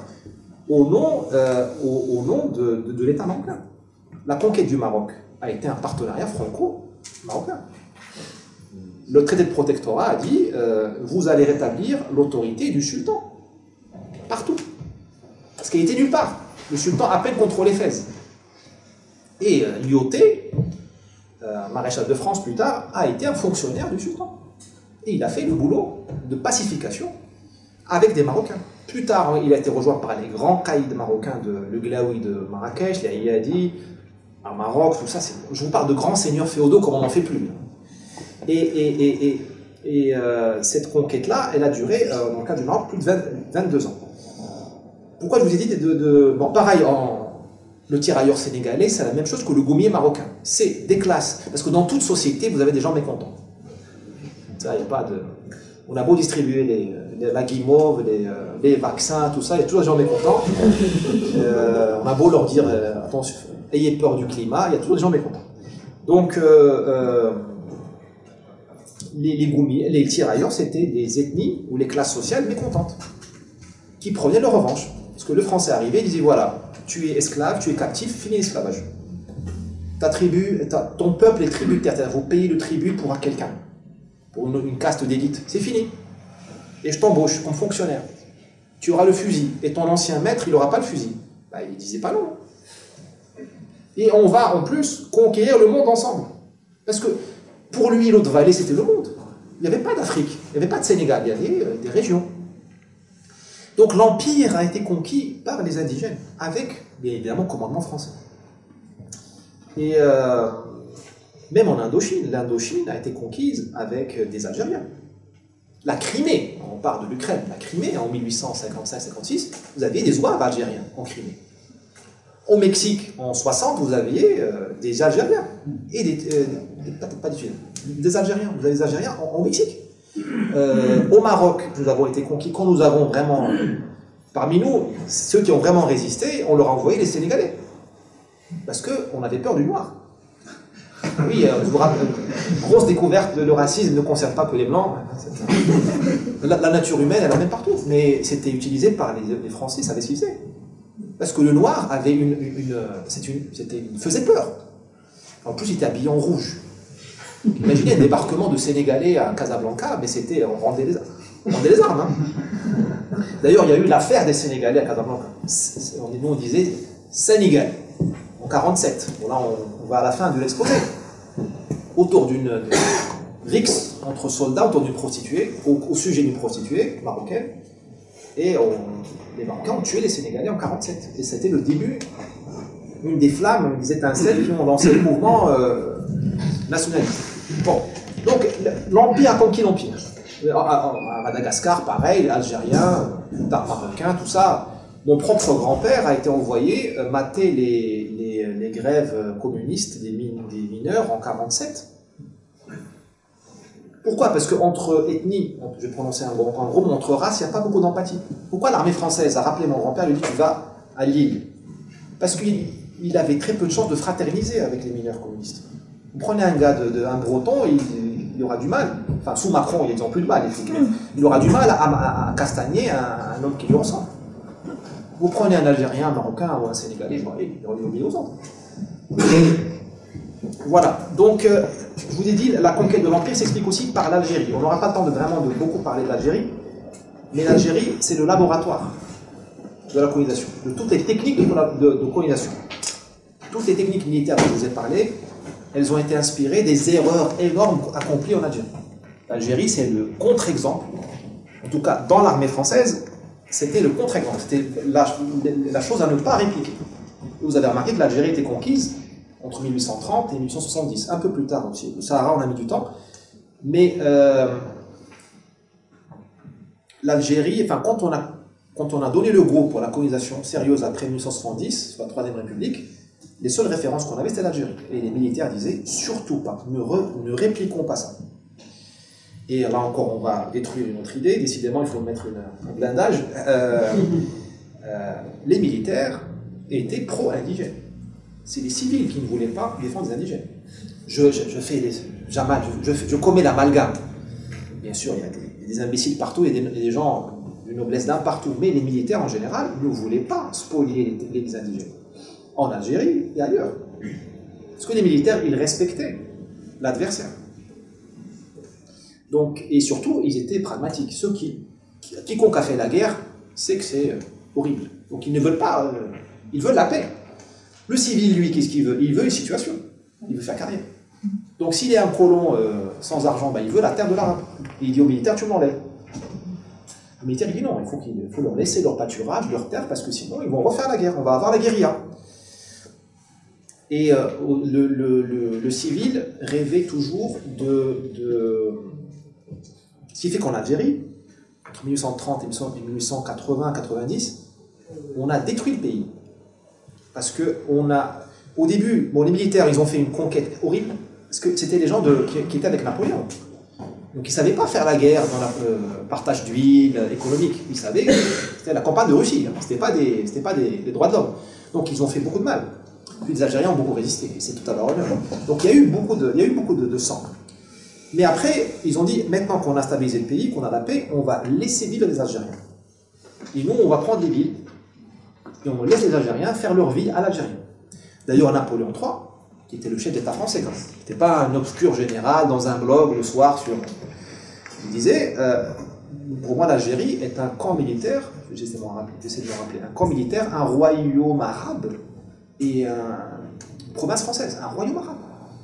Les civils, ils étaient dingues de ça. Parce que lui, Napoléon III disait la majorité du territoire algérien doit rester aux mains des musulmans. On n'a rien à faire dans les terres. On prend Oran, la corniche d'Alger, Constantine, on fait ce qu'on a à faire. mais on préserve le pays et on n'essaie pas de l'assimiler. On ne va pas faire d'eux des Français. Les militaires le suivaient, notamment MacMahon. Les civils, ils voulaient les terres. Il faut les comprendre aussi, ils voulaient une situation. Donc, comme la terre elle est sèche, elle n'est pas très fertile, il faut beaucoup de terre. On n'est pas dans le Saint-Émilion. Là, il faut beaucoup d'hectares pour faire de la clémentine, tout ça. Il faut les forêts. Or, les forêts sont collectives, tribales. Il faut des forêts pour couper le bois, donc voilà. Donc, il y a eu un démantèlement de l'Algérie, parce que les civils ont fini par avoir raison après la mort de Napoléon III. La gauche est arrivée, elle leur a donné ce qu'ils voulaient. Donc, on a appauvri encore plus le peuple algérien, enfin, les tribus algériennes. Et l'Algérie a été perdue à ce moment-là. Enfin, tous ceux qui connaissaient, comprenaient le problème, ont compris qu'on avait détruit. Parce qu'au-delà du vol des terres, il y a eu la destruction des structures traditionnelles. J'en parlais avec quelqu'un tout à l'heure qui est ici. Il disait la France, on a détruit la France, on a détruit la famille française et la transmission par le progressisme et le wokisme et tout ça. Ce sont des propos que je lui prête à lui, je suis innocent de ça. Je ne serai pas embastillé à cause de ça. Mais c'est ce qu'on a fait en Algérie, parce que quand on a pris les terres, nous avons dévitalisé les chefs tribaux, dont le seul rôle était de protéger les terres. Chez nous au Maghreb, le chef tribal, c'est pas papa-maman, c'est pas l'État-providence. Il ne fait pas l'hôpital. D'ailleurs, on en est toujours là et on n'a pas beaucoup d'hôpitaux, je vous rassure, on n'a pas ni d'hôpitaux ni beaucoup d'écoles. Le rôle du chef tribal, c'est de protéger la tribu, le sang de la tribu, la terre et les corps. On arrive, on prend toutes les terres. Une grosse spoliation foncière entre 70 et 85. Mais le chef tribal, il sert à rien. Il devient un totem, un bigou. 70 ans plus tard, vous avez le FLN qui arrive avec des petits jeunes qui ont fait la Seconde Guerre mondiale, qui disent au chef tribal, crains ta gueule, on fait la révolution communiste. Et ils ont, le FLN a profité de cette déstructuration de la société algérienne. Et quand la France a voulu récupérer l'Algérie des profondeurs, dans les années 50, début 60, elle n'avait plus d'interlocuteurs, parce que les tribus étaient dévitalisées. C'est comme aujourd'hui en France, selon mon correspondant, il n'y a plus de famille, il n'y a plus de transmission. L'Algérie était déstructurée. Voilà, mais je ne veux pas rentrer dans le cas algérien parce qu'il faudrait un livre à part sur ce qui s'est passé en Algérie. Je ne suis pas contre les peignoirs, je ne suis pas... Hein, mais il faut dire la vérité. L'Algérie a été un laboratoire de tout ce qu'il ne fallait pas faire. Et c'est ce qui a sauvé le Maroc et la Tunisie. Parce que l'UOT, il a dit, je veux faire au Maroc l'exact inverse de ce qui a été fait en Algérie. Je préserve la religion, je préserve les élites traditionnelles, les grands caïds, je laisse le sultan là où il est, je ne l'humilie pas, je ne prends pas les terres des Marocains. L'UOT a préservé les terres collectives, contrairement au bon sens économique, parce que dans un monde capitaliste, les terres doivent être propriété privée, comme ça on peut aller à la banque, les hypothéquer et acheter des tracteurs. L'UOT a dit non, je préserve le Maroc traditionnel. Bon. Je trouve qu'il a bien fait, mais d'un point de vue économique, c'est certainement une erreur. Voilà. Mais c'est ça ce qu'on ne nous dit pas. Ce qu'on nous dit pas, c'est cette préservation des sociétés. Donc, la conquête a eu lieu. Après la conquête, qu'est-ce qu'on fait? Là commence la fameuse mise en valeur. Et c'est là qu'on découvre l'évidence. Je vais prononcer encore une phrase interdite. La colonisation n'est pas une chance pour la France. Donc, on nous a dit que c'est une chance pour la France. On a découvert très vite qu'il n'y avait pas de diamants, d'or, de bois précieux, de charbon, de pétrole. Enfin, le pétrole, à l'époque, on ne s'en occupait pas trop. Mais les ressources, les richesses promises par le lobby colonial à Paris n'existaient pas. En Algérie, on a trouvé que l'agriculture n'avait pas beaucoup d'avenir. Je vous parle des techniques de 1890-1900. Même aujourd'hui, c'est difficile de faire l'agriculture en Maghreb, à cause du réchauffement climatique, à cause de plein de choses. En Indochine, il y avait un peu de charbon, mais pas tant que ça, et puis le charbon, on en avait en Europe. Pourquoi aller le chercher en Indochine? Le coût de transport. Il n'y avait pas Poutine à l'époque pour augmenter le prix du conteneur, mais il y avait de la géographie. En Afrique, au Maghreb, à part le phosphate tunisien, un peu le phosphate marocain, il n'y avait pas d'or, pas de richesse. Minéral, facile à exploiter, parce qu'on nous a dit, la France est partie chercher il n'y avait pas de ressources. En Afrique noire, il y avait beaucoup de ressources, mais on n'avait pas les plans. On ne savait pas où étaient les... Il fallait explorer, il fallait du temps. Contrairement à la chance d'enfer qu'ont eu les Anglais, qui ont mis la main sur des mines d'or, qui s'appellent l'Afrique du Sud. de diamants, vide d'habitants. Ça vous évite un génocide ou ça vous évite de fabriquer des gens communautés qui arrivent à convaincre quelqu'un que lui casser la gueule était un acte d'émancipation. On n'en fait pas des comme ça. Enfin, on n'en fait pas en série. Et contrairement à la chance qu'a eu l'Angleterre en Australie, où elle a trouvé une mine d'or, ou aux États-Unis, enfin, la chance qu'ont eu les Anglais de trouver des territoires vides, en général, et ultra fertiles. Le Zimbabwe, la Rhodésie. Vous plantez, enfin, c'est comme au Brésil, hein, vous crachez, ça pousse. Hein, c'est pas, moi je suis fils d'agriculteur marocain, vous crachez, ça pousse pas. J'ai essayé plusieurs fois, ça pousse pas. Ça pousse pas, mais donc où est la mise en valeur? Surtout quand vous êtes le propriétaire de la Beauce et de la Brie, enfin, la région du Champagne quand même. La Bourgogne. C'est-à-dire que la France n'était pas en manque. C'est pas l'Afghanistan, c'est pas le Yémen, d'où vient probablement ma famille, il y a 1000 ans, 800 ans, où il n'y a rien. Là, on accepte d'aller dans l'Atlas marocain, parce que c'est un peu plus vert que le Yémen. D'ailleurs, les Émaux dont je vous parlais, ils ont fait 200 km en 300 km en 200 ans, pour chercher quoi? La couleur verte, le pâturage, vous vous rendez compte? Le nombre de batailles, de morts, de la misère. Ce que c'est que la France les a bloqués. Ils étaient en train ils étaient aux abords de Salé et les méchants militaires français du contingent, enfin de corps expéditionnaire, les ont bloqués. Et le régime marocain, dans sa grande sagesse, et je dis ça sans aucune malice, les a divisés. Le découpage administratif de la région des Émours divise la tribu en deux. Encore un enseignement que nous pourrions apprendre à M. Darmanin, hein, dans ses zones sensibles, il faut savoir diviser pour mieux régner. C'est un conseil gratuit. Je peux le faire dans un rapport de McKinsey, vendu 10 000 euros. Juste pour dire, McKinsey, juste pour vous dire bonjour, il facture 10 000 euros. C'est incroyable. Il y a des gens qui ont réussi leur vie. On prenne la graine. Donc voilà pour ce que j'appelle dans le livre la déception coloniale. Il n'y a pas de ressources. Très peu, enfin, il y en a, mais le bois du Gabon, il a toujours existé. Mais il faut y aller au Gabon, en 1900. Avec l'homme blanc qui n'était pas préparé. On nous dit aujourd'hui le privilège blanc. Mais à l'époque, il y avait un préjudice blanc. Seul le noir et le noir de la région pouvaient aller chercher la ressource. Parce qu'il y avait les germes. On a essayé de faire le train entre ce qu'on appelle le Congo-Océan, entre Pointe-Noire et Brazzaville. On a mis 15 ans, de 21 à 34, 15 ans. Et on a mis des ouvriers noirs. Bon, les blancs, déjà, c'était pas la peine, parce que c'était un territoire extrêmement humide, c'est une forêt tropicale avec de la montagne et tout. C'est une très belle montagne d'ailleurs qui va du Gabon jusqu'en Angola. J'ai oublié le nom, mais très beau nom. Et on a cherché des ouvriers noirs. On les a pris au Tchad, ils sont morts. Parce qu'ils mangeaient du poisson salé autour du lac Tchad, là il fallait manger, je sais pas, du manioc, ils sont morts. Ils sont morts par dizaines de milliers. Il y a eu même un scandale à l'Assemblée nationale. Albert Londres, Gide ont écrit là-dessus. Donc c'est le défi qu'a trouvé la France. Et c'est là où on arrive à la nature humaine. Au lieu de dire on s'est trompé, excusez-nous, continuons, fermez vos gueules, passons à autre chose. Omerta, hein, c'est l'époque où nous vivons aujourd'hui, me semble-t-il, hein, il est interdit de dire la vérité. Et donc parce qu'il y a trop de situations, de rangs de situations. Vous avez les fonctionnaires qui sont là-bas, vous avez des gens, par exemple, qui ont fait fortune sur le transport fluvial. On leur donnait des monopoles, des concessions pour faire le transport entre deux villes, au Gabon, au Cameroun. C'est une PME qui marche. Et ces gens-là, ils ne veulent pas revenir en France pour être ouvriers ou garçons de café. Et donc, qu'est-ce qu'on a fait? On a fait ce qu'on a pu. On a demandé à l'administration de se démerder, pour dire des choses comme ça. On a dit, démerdez-vous. Qu'est-ce qu'ils ont fait, les gars?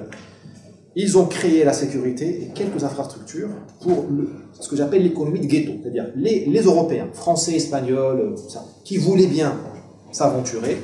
Ils avaient le gendarme, le juge, l'école, un hôpital. En Côte d'Ivoire, en 1914, il y avait 35 lits d'hôpitaux pour les Blancs et 28 pour les Noirs. Côte d'Ivoire. Quand je vous dis, quand on nous dit le colonisateur, non, en réalité, c'était pas le luxe. Et donc, pour cette économie, pour ces rares entrepreneurs, ces rares capitalistes, il y avait le minimum vital et puis se débrouiller. Ça donnait des hommes très spéciaux. Vous imaginez le caractère qu'il faut avoir travailler dans ces milieux-là, mais ça a fait une économie rachitique. C'était Dakar, c'était un peu Yaoundé, un peu Abidjan. C'est pas Dubaï, hein, c'est pas la mise en valeur, hein, c'est pas. On n'a pas. Des miracles ont été accomplis avec des bouts de chandelle, mais on n'a pas transformé l'économie parce qu'il manquait de l'argent, il manquait des effectifs. Je vous rappelle, les Français ne voulaient pas l'économie. Les Français n'étaient pas nombreux, enfin il n'y avait pas d'excédent démographique, et surtout les meilleurs, ils allaient où? Aux USA, déjà, au Nouveau Monde. Les gens rêvaient parce qu'il faut être malade pour aller se mettre à Saigon, ou encore Saigon, ça allait, on en parlera, et se mettre à Abidjan. Le taux de mortalité était super élevé. Il faut être soit un loser, ou soit un aventurier, ou un fonctionnaire pour aller. Les meilleurs allaient en Argentine, ils allaient au Brésil. Parce que la mondialisation, elle n'est pas née à Davos, elle est née il y a 150 ans. Le monde était déjà connecté. Le système bancaire, déjà, il est financier. On envoyait des capitaux de Saigon à Paris, en passant par l'Afrique française. Donc, on a fait une économie du saupoudrage. On a fait ce qu'on a pu. Ça, c'est pour la partie pour l'exploitation économique. Du côté français. Du côté... et puis voilà. Comme on a dit aux gens de se démerder, ils sont démerdés. Et on a inventé un système magnifique, génial, ça s'appelle l'autofinancement. C'est-à-dire qu'on vient, on te casse la gueule, on te dit que c'est pour t'émanciper, tu dis pourquoi pas, mais on te dit en plus c'est toi qui vas payer ton émancipation. Bon. C'est ce qu'on appelle aujourd'hui une démocratie libérale, parce que nous payons des impôts, vous payez beaucoup d'impôts, beaucoup plus qu'avant la Révolution française, pour Papendiaï qui dit à vos enfants que ce sont des filles s'ils sont des garçons, ou des garçons sont des filles. C'est à peu près le même système. Je sais que le parallèle est un peu poussé, mais en tout cas c'est ce qui s'est passé aux colonies. Donc l'autofinancement est une loi, si ma mémoire est bonne, de 1900-1904. L'idée c'était de dire, Paris ne veut pas payer, parce que quand on a compris l'erreur qu'il a commise, on a dit on ne va surtout pas développer les colonies, vous ne vous rendez pas compte, on va ruiner la France. D'autant plus qu'il fallait s'armer pour aller chercher les Allemands. On est encore en 1900, au début du XXe, on n'a pas récupéré la Zatorelle. Il faut voir la blessure narcissique que c'est pour la France. Donc on a dit, on va créer un système d'impôts locaux, on va taxer le noir, le jaune, c'est comme ça qu'on appelait les gens à l'époque, l'arabe, pour qu'ils payent les routes, tout ça. Bon. Le problème, c'est qu'il n'y avait pas de monnaie, il n'y avait pas d'économie capitaliste, on taxait en sel, on taxait en travail obligatoire. Au Sénégal, il était commun que le noir puisse travailler 15 jours par an, 15 jours par an, gratuitement pour le gouvernement, au titre des impôts. Comme les gens sont malins, les riches, ils s'achetaient des pauvres, enfin ils arrivaient à convaincre des pauvres de travailler pour eux. Vous avez des gens qui ne travaillaient pas, enfin qui ne payaient pas l'impôt, mais qui faisaient faire leur peine par d'autres, qui faisaient 2 mois de travail obligatoire. Bon, c'est la vie, on ne refait pas l'être humain. Là, il y a eu des gros abus. Et même si on a on a obligé les gens à payer les impôts, ils ne sont pas solvables, ils ne peuvent pas vous donner autre chose. Donc il n'y avait pas d'argent. Donc pour faire les grands projets, par exemple, on a essayé de faire de la riziculture dans le fleuve Niger, on envoyait de l'argent depuis Paris. Sur des grands projets, avec de l'ingénierie de l'époque, avec beaucoup d'aléas. Ce grand projet notamment de la riziculture n'a pas marché. Donc du côté de l'indigène, il y a eu une déception coloniale aussi, parce qu'on a dit aux gens, vous perdez votre liberté, mais vous allez voir le progrès. Il n'y a pas eu de progrès, parce qu'il n'y a pas eu d'investissement. Très peu. Il y en a eu, mais très peu. Donc moi, de ma famille, on est de l'Isère du Moyen Atlas, on est dans le Piémont. Nous, on a eu une école, pendant 44 ans de colonisation, une école primaire. Il y avait 8 à 10 élèves. Pas de dispensaire, pas d'irrigation, pas de développement. Et même en Algérie, vous aviez l'Algérie qui était la France pourtant, vous aviez 2 Algéries. Vous avez l'Algérie qu'on appelait des communes de plein exercice, qui était l'Algérie française, c'était les villes, c'était l'Algérie qui était gouvernée comme la France, Oran, Tlemcen, tout ça, Alger, et vous avez des communes mixtes, c'était l'essentiel du pays. Dans les communes mixtes, vous n'avez pas d'irrigation, vous avez un gendarme pour un département, vous n'avez pas d'école, voilà. Parce qu'il n'y avait pas d'argent. Et pour que ça tienne, il fallait installer la dictature. Donc vous avez la Troisième République de gauche, laïque, monarchiste, tout ça, qui installe un régime de dictature et d'apartheid, même, je pense qu'il ne faut pas avoir peur de ce terme, dans les colonies. C'est quoi l'apartheid colonial? C'est-à-dire que vous aviez des laissez-passer. Que ce soit en Indochine, en Afrique, même au Maroc, vous avez des laissez-passer pour aller d'un quartier à un autre. Quand vous étiez musulman, vous n'avez pas le droit d'aller dans certains quartiers. À Saigon, il y avait des carnets avec votre nom, prénom, votre adresse fixe et votre motif de déplacement dans les quartiers européens. Vous aviez même un système juridique à deux vitesses, c'est-à-dire que vous avez ce qu'on appelle le code de l'indigénat. En Algérie, il n'y avait pas ça. Mais en gros, qu'est-ce que c'est que le code de l'indigénat? C'est une bonne idée à la base, mais malheureusement, comme toutes les bonnes idées, ça a été mal appliqué. Enfin, c'est une idée temporaire, mais qui a été rendue définitive et qui est devenue juste monstrueuse. Le code de l'indigénat, c'est très spécial, c'est très simple. Si vous parlez mal à un policier dans une colonie, ou s'il estime que vous êtes mal habillé, par exemple, il peut vous juger tout de suite. Donc il est à la fois policier et juge. Et il peut vous mettre en tôle, ou vous faire payer une amende, qui peut être aussi du travail obligatoire. C'est-à-dire vous avez une corvée de surveillance des chemins de fer 3 jours de suite. Là, il y a eu beaucoup d'abus. C'est une bonne idée parce qu'à l'époque de la conquête, on n'avait pas le Conseil constitutionnel à côté, on n'avait pas les juges de la Cour suprême pour faire des jurisprudences. Donc les hommes, les pionniers, les soldats qu'on a envoyés, il fallait rendre justice tout de suite. Et l'indigène était assoiffé de justice. Pourquoi l'indigène a souvent collaboré avec la France? Parce que la France lui a dit, c'est moi la justice. Elle a mis fin à l'esclavage, elle a pacifié. Comment on pacifie? Justice rapide. Tu m'as volé une poule, tout de suite, tu passes devant le... Tu es puni. C'est ce qu'on n'arrive plus à faire en banlieue. Entre le moment où le crime est commis et la justice est rendue, quand elle est rendue, sinon c'est un rappel à la loi, on met 2 ans. C'est pas une justice. C'est pour ça qu'on a perdu les banlieues. Les gens ne font pas confiance parce qu'on n'est pas utile. On ne rend pas la justice. L'être humain est le même partout. Vous savez, nous sommes tous des Irakiens, des Tchétchènes et des Brésiliens. Nous sommes tous pareils. Nous aimons la justice. Nous aimons la réparation de l'offense.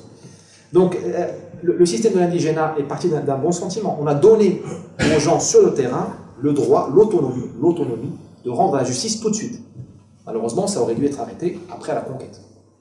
Mais par manque d'effectifs, on n'avait pas les juges, on n'avait pas les tribunaux, on n'avait pas les routes, on n'avait pas les écoles de magistrats. On a laissé aux flics, aux inspecteurs des finances, tout ça, un pouvoir qui est tout à fait discrétionnaire et tout à fait abusif. Donc voilà, vous avez 2 déceptions. Mais il faut aller au-delà. Là, on est, comment on dit en anglais, on est à flight level 300, on est très élevé là. Quand on regarde, quand on zoome, je ne sais pas quel temps il est là. Il nous reste combien de temps? 3 heures. Je vais essayer d'accélérer. Une fois quand on regarde les rapports humains, les choses changent.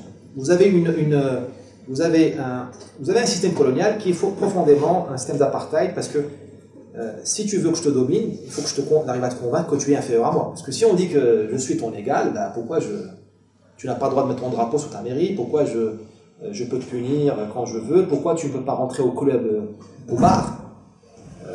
Pourquoi je ne peux pas... Il y a une anecdote. Le fils du roi Béhanzin du Bénin, il a pris le bateau, il monte dans un bateau du Bénin vers le Sénégal. Le fils du roi du Bénin. Et le garçon du bar lui dit, je ne traite pas les nègres. Je ne sers pas les nègres. Il lui dit, attendez, je suis le fils du roi Béhanzin, mon père vient de signer avec vous l'accord. On vient de vous donner les clés du pays. Il dit, ah, d'accord, vous, je veux bien, vous êtes plutôt propre, mais pas les 2 singes avec vous. C'était ça le système. Donc ce système dure, il faut qu'il y ait de la répression. Il ne faut pas qu'on se mente entre nous, parce que pour que ce système dure, il ne faut pas non plus commettre l'anachronisme. On est dans une époque extrêmement cruelle. Donc ce système-là, il a besoin de la dictature. Mais dans la vie réelle, les choses s'équilibrent. Parce qu'il y a l'amour des hommes et des femmes. On a beau prendre à la femme africaine sa terre, on a beau lui prendre la force de son mari, parce qu'il n'est plus le maître des lieux. Elle voit bien que son mari, il se penche devant les Français, il dit bonjour, sinon il se fait battre, ou il est en tôle, mais la femme africaine peut se venger.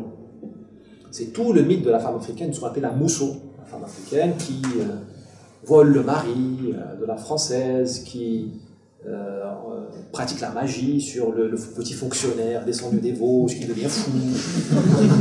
Il y a une anecdote magnifique à Saint-Louis au Sénégal. Vous avez déjà les bobos.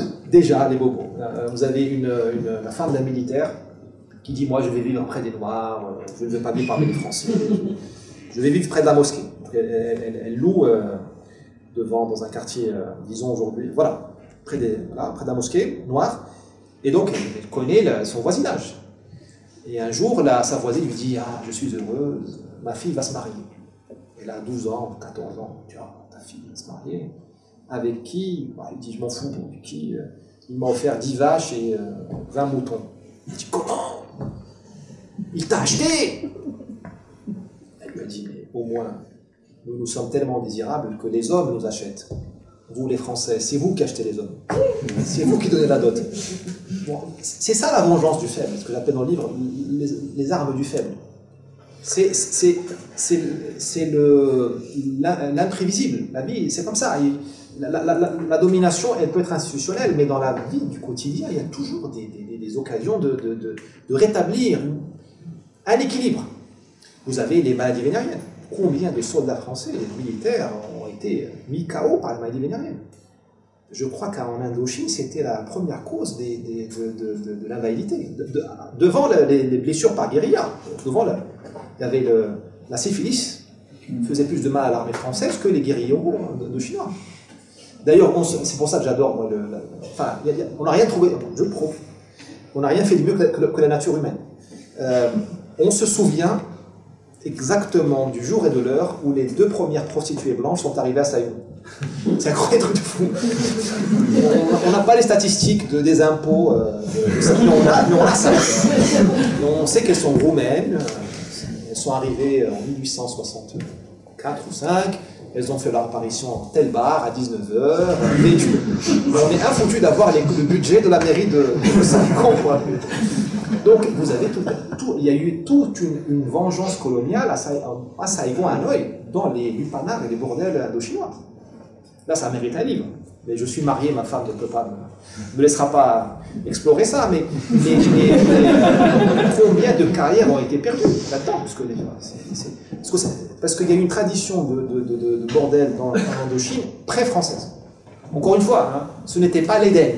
On dit ils étaient purs et nous les avons souillés. Non, vous avez déjà des maisons closes japonaises, chinoises, depuis des lustres. Là-bas, ils avaient tout l'art, les sextoys, tout ça, ils savent tout faire. Avec l'opium et tout, donc les actrices, le théâtre chinois. Donc les Français arrivent, vous envoyez des milliers d'hommes sans leurs femmes. Réaction chimique. Vous avez des hommes qui ont perdu l'argent. Il y a un jeu qui s'appelle le Bacan, c'est un jeu de hasard extrêmement addictif. Ça a pris un tel point que la mairie de Saïgon et de Hanoï, ils ont voulu mettre de l'ordre. Ils ont dit non, on va faire ils ont fait des horaires, rien n'a marché. Il y avait une telle demande. Et puis vous avez l'homosexualité. Parce qu'on a envoyé les hommes sans leurs femmes.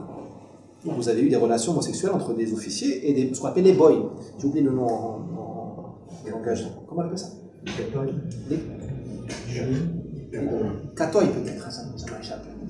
Peut-être. Et vous avez l'homosexualité. Vous vous rendez compte pour le paradigme colonial, ce que c'est que l'union homosexuelle, c'est l'annulation tout à fait du rapport de domination.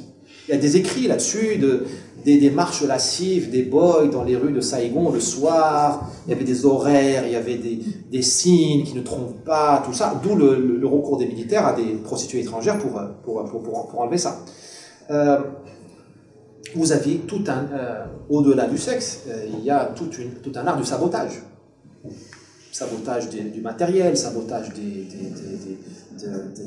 la paresse. On disait l'Africain est paresseux, non, il y avait aussi du sabotage, il ne voulait pas travailler. Le travail obligatoire n'est pas payé, donc je le fais mal. Il y a eu plusieurs résistances. Et il y a eu aussi beaucoup de fraternité. C'est que même dans les conditions les pires, on peut créer de la fraternité entre hommes et entre femmes. Je dis entre hommes parce que entre hommes et entre femmes, les valeurs se connectent. De part et d'autre des barrières raciales confessionnelles, de part et d'autre du rapport de domination, vous aviez des valeurs qui sont connectées. D'où la grande épopée des Goumis et des tirailleurs, qui ont quand même donné leur sang pour la France. Presque gratuitement, ils ont été très mal payés après. Leur pension était ridicule, mais ils l'ont fait quand même. Et ils ne le regrettent pas. Et ils auraient pu se rebeller. Vous vous rendez compte? Vous n'avez pas le droit d'aller au cinéma. Mon père ne pouvait pas aller au cinéma. Alors, on ne pouvait pas aller au cinéma. C'était un truc de blanc, d'européen. On ne pouvait pas aller au cinéma. Et quand même, enfin, lui était jeune pour être goumier, mais et quand même, mon grand-père, il a répondu à l'appel, il s'est engagé, il est parti combattre Hitler. Il aurait pu, et les Allemands ont essayé. Vous croyez, ils ne sont pas bêtes, les nazis. Ils ont fait toute une opération de subversion pour convaincre les Marocains, les Algériens et les Tunisiens de se retourner contre les Français. Et c'était de bonne guerre. Les Japonais ont fait ça en Indochine aussi. C'est normal, j'aurais fait ça. Enfin, notre ministère de l'Intérieur ne sait plus faire des choses comme ça. On distribue des fleurs et des cierges et des bougies. Et on fait des concerts diversitaires avec Beyoncé. Non, mais les nazis, enfin, à l'époque, il y avait encore un peu de technique de gestion politique. Mais ça n'a pas marché. Les gens ont été qu'en France. Et je vais encore prononcer une hérésie, mais bon, de toute façon, moi, en tant que musulman, je suis toujours exposé au risque du takfirisme. C'est-à-dire que quelqu'un peut toujours dire que je ne suis pas assez musulman pour lui. Donc, en France, vous avez aussi votre takfirisme, c'est le risque on vous dit que vous êtes d'extrême droite. Donc j'ai encore établi un pont entre nous, nous avons les mêmes dérives. Voilà, c'est la même chose, hein. Vous dites à un musulman qui n'est plus musulman, vous pouvez lui prendre sa femme, sa maison et tout ça, et le tuer au passage, vous dites qu'il est d'extrême droite. Voilà. Ou qu'il est poutinophile, donc c'est génial. Bon. Restons donc dans le sujet. Donc, ces goumiers-là, ils ont répondu à l'appel de la France. Et c'est là que c'est très important, parce que c'est pour ça que je vous dis qu'il n'y a pas de place à la repentance, ni à la culpabilité des Arabes ou des jaunes ou de vous-même. Les Allemands, je vous dis, les Allemands, les Italiens, ils n'étaient pas bêtes. Ils étaient extrémistes, mais pas bêtes. Ils ont fait une commission d'armistice. Ils sont venus inspecter au Maroc, en Algérie et en Tunisie le désarmement de l'armée française. Parce que le régime de Vichy, qui a tous les malheurs, tous les défauts du monde, et il a commis beaucoup de crimes, il a quand même eu la grande sagesse de dire « vous ne touchez pas au Maghreb ». Et l'Allemagne a dit, et l'Italie, qui était vainqueur aussi, et ils ont dit « ok, on ne touche pas au Maghreb, on te laisse 100 000 soldats ». Pas plus, parce que si tu as plus de 100 000 soldats, Pétain, tu risques de nous envahir. Ils avaient raison. Et ils ont envoyé des commissions d'enquête, ça s'appelle la commission d'armistice, composée de soldats, d'officiers fascistes et nazis, en bagnole, ils avaient des bureaux, au Maroc, en Algérie, en Tunisie, ils se baladaient, ils regardaient les casernes, ils inspectaient. Qu'ont fait les Marocains, Algériens, Tunisiens, qui étaient colonisés? Eh bien, ils se sont camouflés. Avec l'aide de Vichy. Ils ont été camouflés en jardiniers. Donc les Allemands, ils disaient, mais vous avez vos jardiniers qui sont vachement forts. Ils disaient, ouais, mais c'est comme ça, c'est la race, c'est comme ça. Drôlement beaucoup de jardiniers quand même. Non, ce sont des gardes forestiers. Parce qu'il y a beaucoup de braconnage et tout, d'accord. Et vous avez roulé, nous les Maghrébins, et la France, nous avons roulé les Allemands. Parce que pendant de juillet 40 jusqu'en Europe 42, vous aviez des dizaines de milliers de soldats arabes, kabyles, arabes, berbères, qui s'entraînaient la nuit. Il y avait des grandes manœuvres à Ouelmès, c'est un patelin magnifique, hein, c'est au-dessus des Émours. C'est déjà le début d'un autre... C'est une très belle terre, c'est vide encore. Je ne le dis pas parce qu'on risque de mettre des projets touristiques. Maroc, dès que tu regardes, dès que quelque chose est beau, dès que tu mets sur Instagram, tout de suite tu as un promoteur qui arrive, donc il ne faut pas y aller. Donc à Ouelmès, il y a eu des manœuvres à la nuit. Vous vous rendez compte du niveau de complicité entre les officiers français pour convaincre un type colonisé de faire des dizaines de kilomètres la nuit. Il est à peine payé pour aller s'entraîner au tir avec des armes de la Première Guerre mondiale, les enterrer et revenir chez lui comme si de rien n'était. Alors qu'il y a des Allemands qui se baladent pour dire qu'est-ce que tu fais? Il y avait des caches d'armes, il y avait des fabriques de munitions. Quand les Américains sont arrivés en novembre 40 au Maroc et plus tard en Algérie, ils ont trouvé une armée qui était prête, faite d'Arabes et de Français. C'était cette armée-là. Après, vous connaissez l'histoire, hein, Monte Cassino, la Provence et tout ça. Donc, c'est ça, dans le livre, je dis la vérité, avec la vérité, toute la vérité. La vérité, elle est désarmante. Parce que la vie a eu lieu. Comme sur Mars, je suis sûr que la vie aura lieu. Hein. Ça dépend qui on envoie. Il ne faut pas envoyer Greta ou des gens qui feraient peur aux extraterrestres. Mais je pense qu'il y aura la vie a toujours lieu. La vie a toujours lieu. Mais l'injustice finit par devenir intolérable et devenir intolérable après 1945. Parce que ces Goumiers-là, ces tirailleurs, ont été désinhibés. Je vous parlais de la peur au début de l'intervention. Je vous disais la peur, quand vous la dépassez, quand vous la confrontez, vous devenez puissant. Ces gens-là, ils ont eu peur. Parce qu'ils luttaient contre les Panzer-Division. Ils n'étaient pas contre des écolos à trottinette. Mais ils en sont revenus vivants. Donc ils n'avaient plus peur. Donc revenus à Sétif en 1945 en Algérie, ils n'ont pas compris qu'on leur dise sale nègre ou sale arabe, bougnou. Ils avaient raison. Et ils n'avaient plus peur. Donc ça a créé le FLN, composé majoritairement d'anciennes armées françaises. En Indochine, les choses sont un peu différentes, mais bon, on ne pourra pas trop en parler ce soir. C'est une histoire merveilleuse, parce que l'Indochine a été occupée par les Japonais durant 4 ans. Mais ça, c'est un autre sujet. Donc, curieuse, les colonies commencent à se soulever contre la colonisation, enfin, à la refuser. Dans les petits gestes de quotidien, il y a eu des mouvements nationalistes, des partis, des journaux, des tracts. Curieux, pourquoi? Parce que c'est au moment où la France est devenue sympa. Après 1945, la France, reconnaissante à l'apport des colonies pendant la guerre, elle a dit maintenant je vais faire le développement humain, que je n'ai pas fait depuis le début. Et là on a mis beaucoup de pognon. Beaucoup de pognon. Des dispensaires, des routes, des barrages, des profs, des hôpitaux. Sauf que il était trop tard.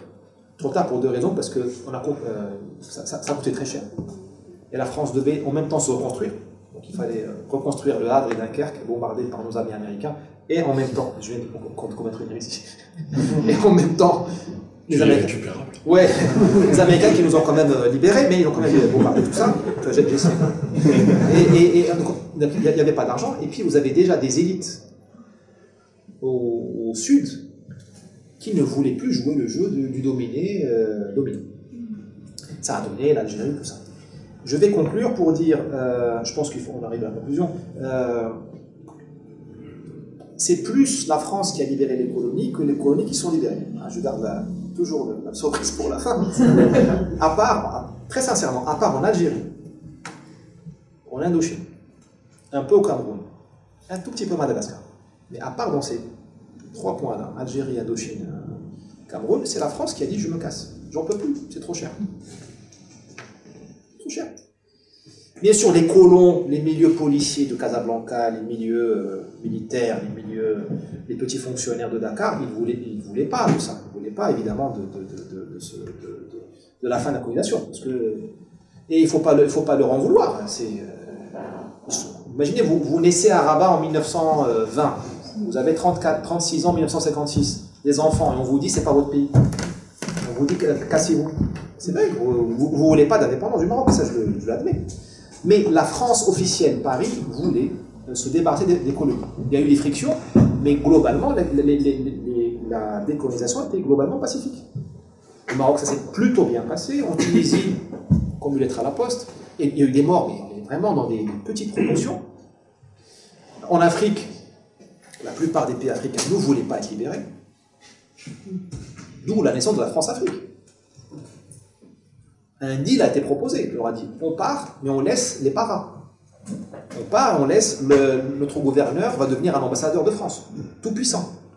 On part, mais on te protège. Contre qui? Contre ton propre peuple. Parce que les guerres ethniques ont continué, et les chefs d'État africains, ils avaient compris. Ils sont personne. Enfin, même, vaccinons-nous contre l'idée de croire que les gens sont bêtes, qu'on est les seuls intelligents. Tout le monde est intelligent. Hein. Il n'y a plus d'innocence, c'est derrière nous. Donc les chefs d'État africains ont dit, attendez, si la France part, moi je vais devoir m'armer. Ça coûte cher l'armement. Pour lutter contre l'ethnie X, Y qui veut ma peau. Et la France a dit, low cost, 200 paras vont te défendre. Et ça a marché. Ça a fait le Gabon, ça a fait le Congo. Enfin, vous avez des chefs d'État africains qui ont pleuré le jour on a hissé le drapeau, on a baissé le drapeau français, on a mis le drapeau congolais ou gabonais. Vous avez eu des ministres français, blancs, qui sont restés ministres au Sénégal jusqu'aux années 80. Ministre de l'Intérieur, ministre des Transports, des Finances. Est-ce qu'aujourd'hui, on peut avoir un ministre français dans un pays africain? Possible. Mais il y a l'Algérie, l'Indochine, un peu le Cameroun, qui sont des cas extrêmement spéciaux, où là, il y a eu... on n'a plus le temps d'en parler, puis il faut acheter le livre quand même, parce que je dois payer la caution, l'avocat, et l'avocat. En Algérie et en Indochine, vous avez eu non seulement une guerre de libération, vous avez eu une énorme guerre civile entre Algériens. La guerre de libération de l'Algérie, c'est une guerre civile entre Algériens. Parce qu'une grande partie des Algériens ne voulaient pas du FLN. Ils ne voulaient pas rester dominés, parce que personne n'aime être insulté ou être dominé. Parce que, au fait, nous aimons être dominés mais par les gens qui nous ressemblent. Parce que quand la France est partie, l'Algérie n'a pas mis une démocratie, elle a mis une dictature. Mais nous acceptons plus facilement la domination du semblable. Donc, mais une grande partie des Algériens étaient avec la France, pas pour maintenir la colonisation telle qu'elle était, mais ils ne voulaient pas du FLN, ils voulaient une solution graduelle. Ça a donné des massacres de Menlouza, des massacres inouïs entre les FLN et les Algériens. Et le drame des Harkis. Parce que le drame des Harkis n'a pas commencé après 62. Combien de Harkis ont été trucidés pendant la présence française? Parce qu'on ne peut pas protéger tout le monde. On ne peut pas mettre un soldat dans chaque... Puis même les soldats, ils dorment, donc parfois ils n'ont pas leur fusil à côté d'eux. Il y a eu des drames inouïs. Guerre civile entre Algériens, guerre civile entre Français, l'OAS contre les communistes, tout ça, et les gaullistes. Vous avez eu une guerre civile aussi entre Français. Vous avez eu aussi une guerre civile entre les indépendantistes, le FLN contre le MNA, contre deux courants indépendantistes. Vous avez une guerre civile entre le FLN et les tribus, parce que le FLN, avant d'aller attaquer les soldats français, qu'est-ce qu'il a fait? Ou en même temps, il a trucidé les chefs tribaux. Il a interdit la cigarette. Pourquoi vous interdisez? Bon, ça me rappelle les interdictions du Covid. Je suis vraiment vicieux, mais le FLN est arrivé en disant on interdit la cigarette, parce que la cigarette, c'est l'impérialisme, elle est fabriquée en France et tout ça. Et quiconque fume, on lui coupe le nez. On aurait laissé Madame Buzyn au pouvoir, elle aurait peut-être coupé les nez de ceux qui ne portaient pas le masque. Mais pourquoi ils ont fait ça, le FLN? C'est pas pour sauver les Algériens du tabagisme, ils s'en foutent. C'était pour dire que la police, c'est moi, c'est pas le Qaïd. C'est pas le Bachaga, la police c'est moi. C'est pas le féodal qui est là depuis 1000 ans. La police c'est moi. C'est ça le truc. Donc il y a une guerre civile entre l'Algérie traditionnelle et l'Algérie nouvelle, du FLN. Et au Maroc, il n'y a pas eu ça. Pour plein de raisons. Ce qui fait que le Maroc s'en est un peu mieux sorti. Une des raisons pour lesquelles il s'est un peu mieux sorti, après l'indépendance, c'est que le Maroc, le roi, la monarchie, a pu compter sur des amortisseurs sociaux. Parce que chez nous, il n'y avait pas de syndicats. À ce jour, je ne sais pas si nous avons des syndicats au Maroc, vraiment, qui défendent les gens. Nous avons des chefs tribaux qui nous défendent. Ils sont fatigués, mais ils nous défendent. Les amortisseurs, c'est bien, parce qu'il y a quelqu'un avec qui discuter. On peut se taper, on peut s'engueuler, mais on discute. D'où la guerre civile algérienne dans les années 90. Il y avait la jeunesse face au pouvoir. Il n'y avait plus d'intermédiaires tribaux. Le Maroc, la Tunisie n'ont pas sombré dans l'islamisme parce que vous aviez une société où on pouvait faire du clientélisme. Parce que pour acheter les gens, ça on sait faire aussi, ici on sait faire, la politique de la ville, mais pour acheter les gens, il faut savoir qui on va acheter. Quand il n'y a pas d'interlocuteur, il n'y a que des jeunes, des hooligans qui disent ah bah le gouvernement, Allahu Akbar en Algérie, c'était impressionnant. Il fallait voir les grandes manifestations des islamistes, ils disaient Allah Akbar. Moi, pour nous les musulmans, ça nous impressionne, des mots comme ça. Avec qui vous avez discuté?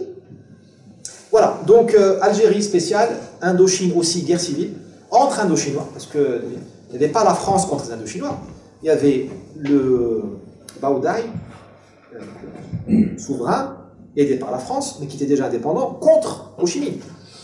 Et dans la plupart des gens qui sont morts et qui se sont fait face, c'était des Indochinois. Encore une fois, nous avons un déficit démographique. Et en Indochine, nous avions là aussi, c'est pour cerise sur le gâteau, pour terminer, vous aviez des combattants marocains. Vous avez des combattants marocains en Indochine entre 47 et 54, volontaires, qui sont partis castagner les communistes en Indochine parce qu'ils aimaient ça. Et ça nous rappelle ils aimaient ça parce qu'on est dans le monde tribal. Dans le monde tribal, on n'est pas là pour faire le prix Nobel. On n'est pas là pour faire... on est là pour l'honneur. Et la carrière militaire est une carrière noble. D'où les grands engagements dans la Daesh et Al-Qaïda. Ces gens qui partent ne sont pas tous fous. Il faut comprendre les gens. Il y a une tradition de la paix de l'outre-mer. L'outre-mer nous attire, nous aussi. La nature nous attire partout. Nous aussi, nous aimons coloniser les autres et nous aimons aussi aller voir du pays. Pour un jeune aujourd'hui, aller voir du pays, c'est rentrer dans Daesh. Il est payé et il va voir d'autres femmes, tous les viols, tout ça, Yazidi, et il va avoir une carrière. Bon, dernière phrase. J'ai essayé de vous expliquer très rapidement, mal, parce que le sujet est très complexe et puis très riche, un processus politique qui est devenu un processus humain, qui, à mon avis, est complètement absurde. Il est basé sur des idées folles. Il est basé sur les besoins des Français de l'époque, qui se sentaient mal, humiliés par l'Allemagne. Et la gauche, géniale, a trouvé un moyen de proposer le projet colonial.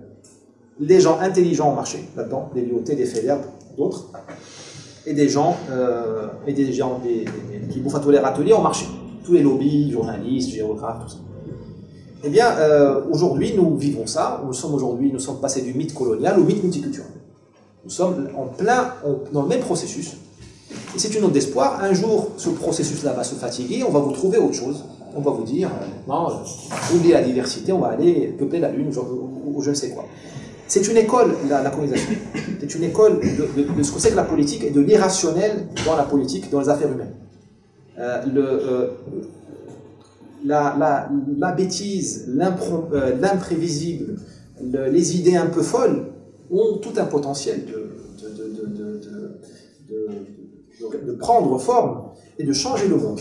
Et à tous les repentants, je leur dis, même si la France n'avait pas colonisé l'Algérie, le Sénégal ou le Vietnam, ils auraient été rattrapés par Kardashian et Beyoncé. Vous auriez eu la révolution industrielle. Vous auriez eu le téléphone. Vous auriez eu Pfizer et Big Pharma. Vous auriez eu... parce que la colonisation, elle n'a fait que accélérer de quelques dizaines d'années la mondialisation de la civilisation industrielle. Aujourd'hui, elle est encore blanche, et demain, elle sera chinoise. Elle est déjà asiatique. Donc, il ne faut pas porter la croix dessus. Vaut mieux... La colonisation a juste été un catalyseur. Mais malheureusement, la malédiction a été jetée il y a longtemps. Nous avons perdu cette diversité qu'il y avait entre la diversité, j'allais dire réelle, entre un monde réellement industriel et un monde qui ne vivait pas dans ça. Nous avons perdu le monde des dieux, le monde des africains, des féticheurs. Ça, c'est perdu. Enfin, on verra, ça va pas complètement perdu. Mais la messe était dite. Donc, il faut être fier des réalisations des hommes et des femmes. Et dire, maintenant, la bataille continue. Maintenant, vous avez des grands problèmes de gouverner ce pays multiracial, multiconfessionnel. Vous avez le grand déclassement, la grande désindustrialisation. Vous avez la Chine, vous avez la Russie. Comment vous allez faire vous devez recoudre l'Europe. Quel projet magnifique. Je préfère recoudre l'Europe à sauver le climat, mais bon, ça se discute. Et nous, les pays du Sud, nous avons un rendez-vous manqué avec la globalisation et l'industrialisation. Parce qu'à part les Asiatiques, nous n'avons pas réussi, nous les Africains et les Arabes, pour l'instant. Parce que Dubaï, tout ça, c'est facile de s'acheter la Coupe du Monde. Mais moi, je sais le faire. Je sais faire un appel d'offres. Si vous me donnez de l'argent, je sais faire un appel d'offres. Mais nous, on a une bataille à mener pour nous moderniser, devenir riches, en étant nous-mêmes. Ce sont des vraies batailles nobles qui méritent de fédérer les intelligences. Et on n'a pas de temps à perdre sur ces histoires de repentance et tu m'as volé ça, tu m'as volé ci, parce que c'est déjà derrière nous. Voilà, merci beaucoup.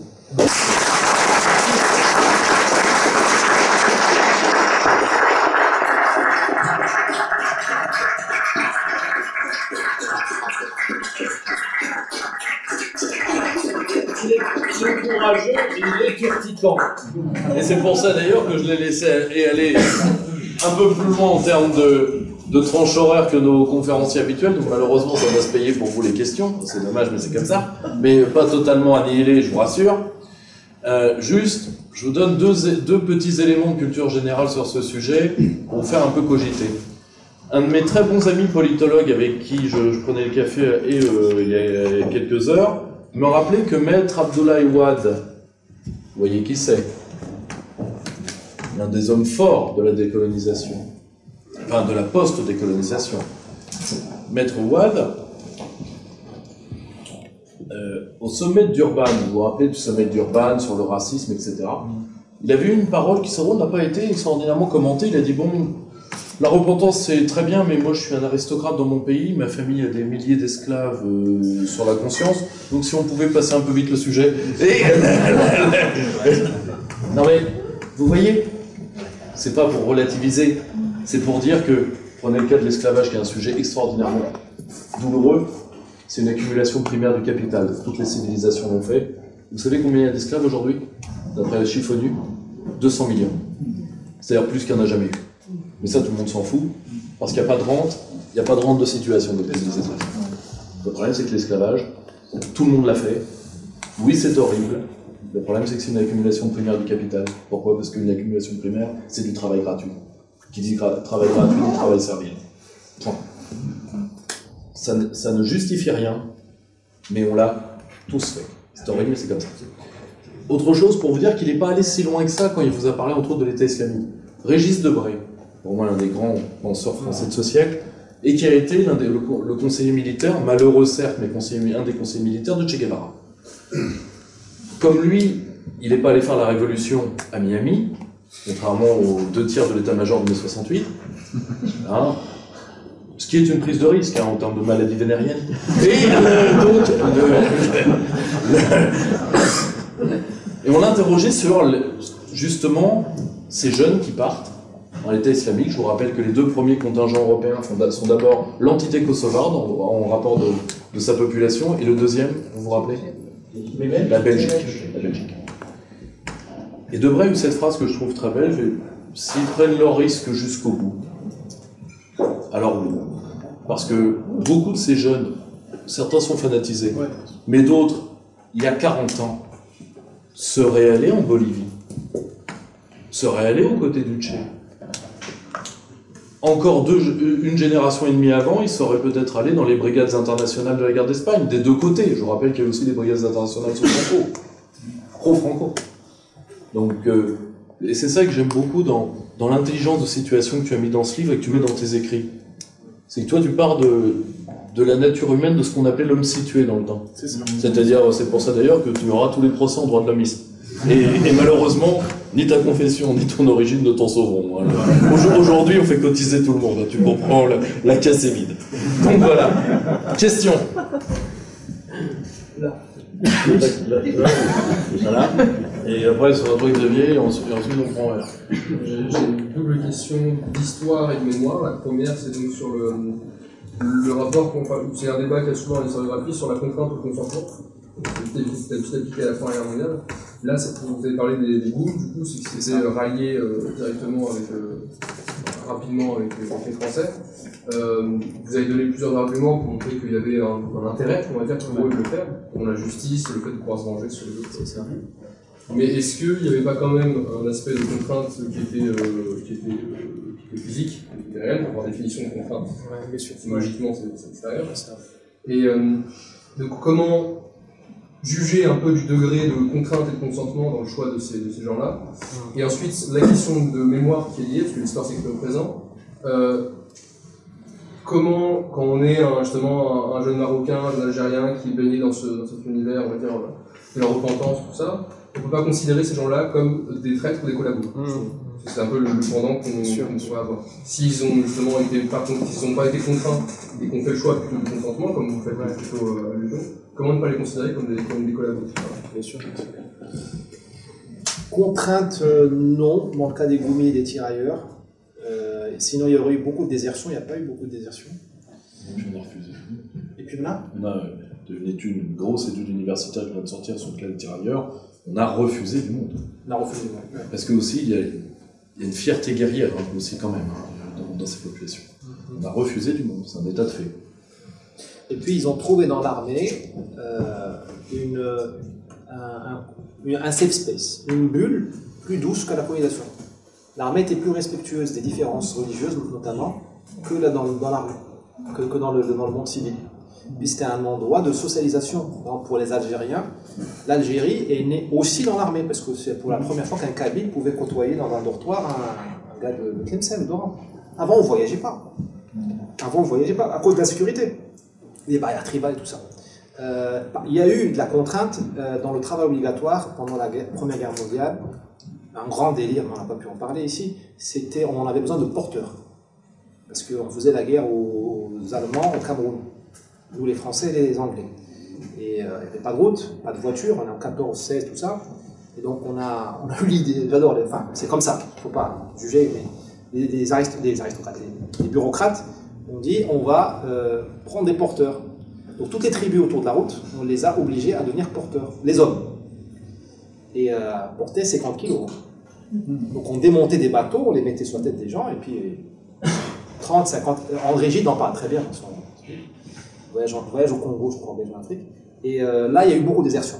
Parce que les gens ils ont dit, oh, je suis pas fou, je suis pas... Donc on a vu, il y a des tribus qui sont parties au Nigeria, dans les parties anglophones, pour éviter ça. Là où il y a eu beaucoup de contraintes. Sur l'histoire de collabo, je pense que ça dépend beaucoup des pays. Il y a des pays où la mémoire est apaisée. C'est Maroc, Sénégal, tout ça, où finalement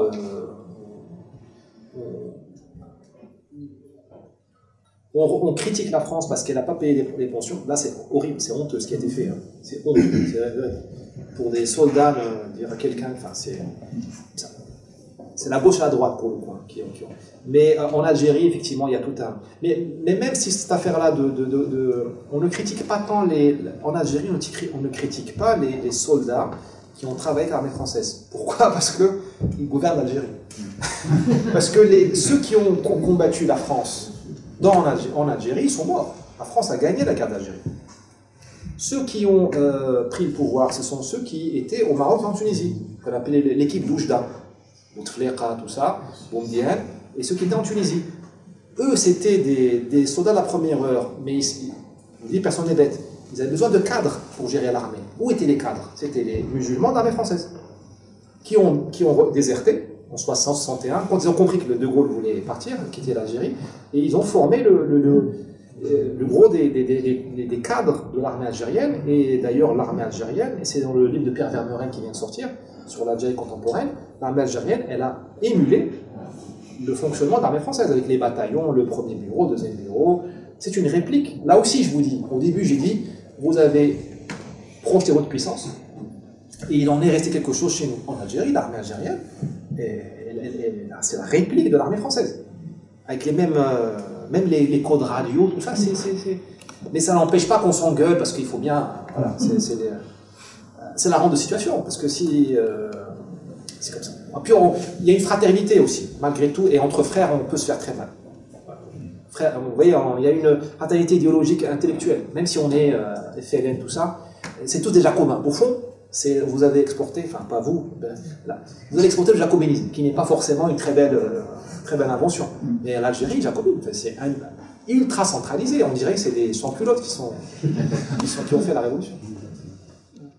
Chers camarades, si tu veux plus de contenu, de réinformation, d'éducation populaire et de formation intellectuelle, n'hésite pas à faire un don sur notre page Tipeee.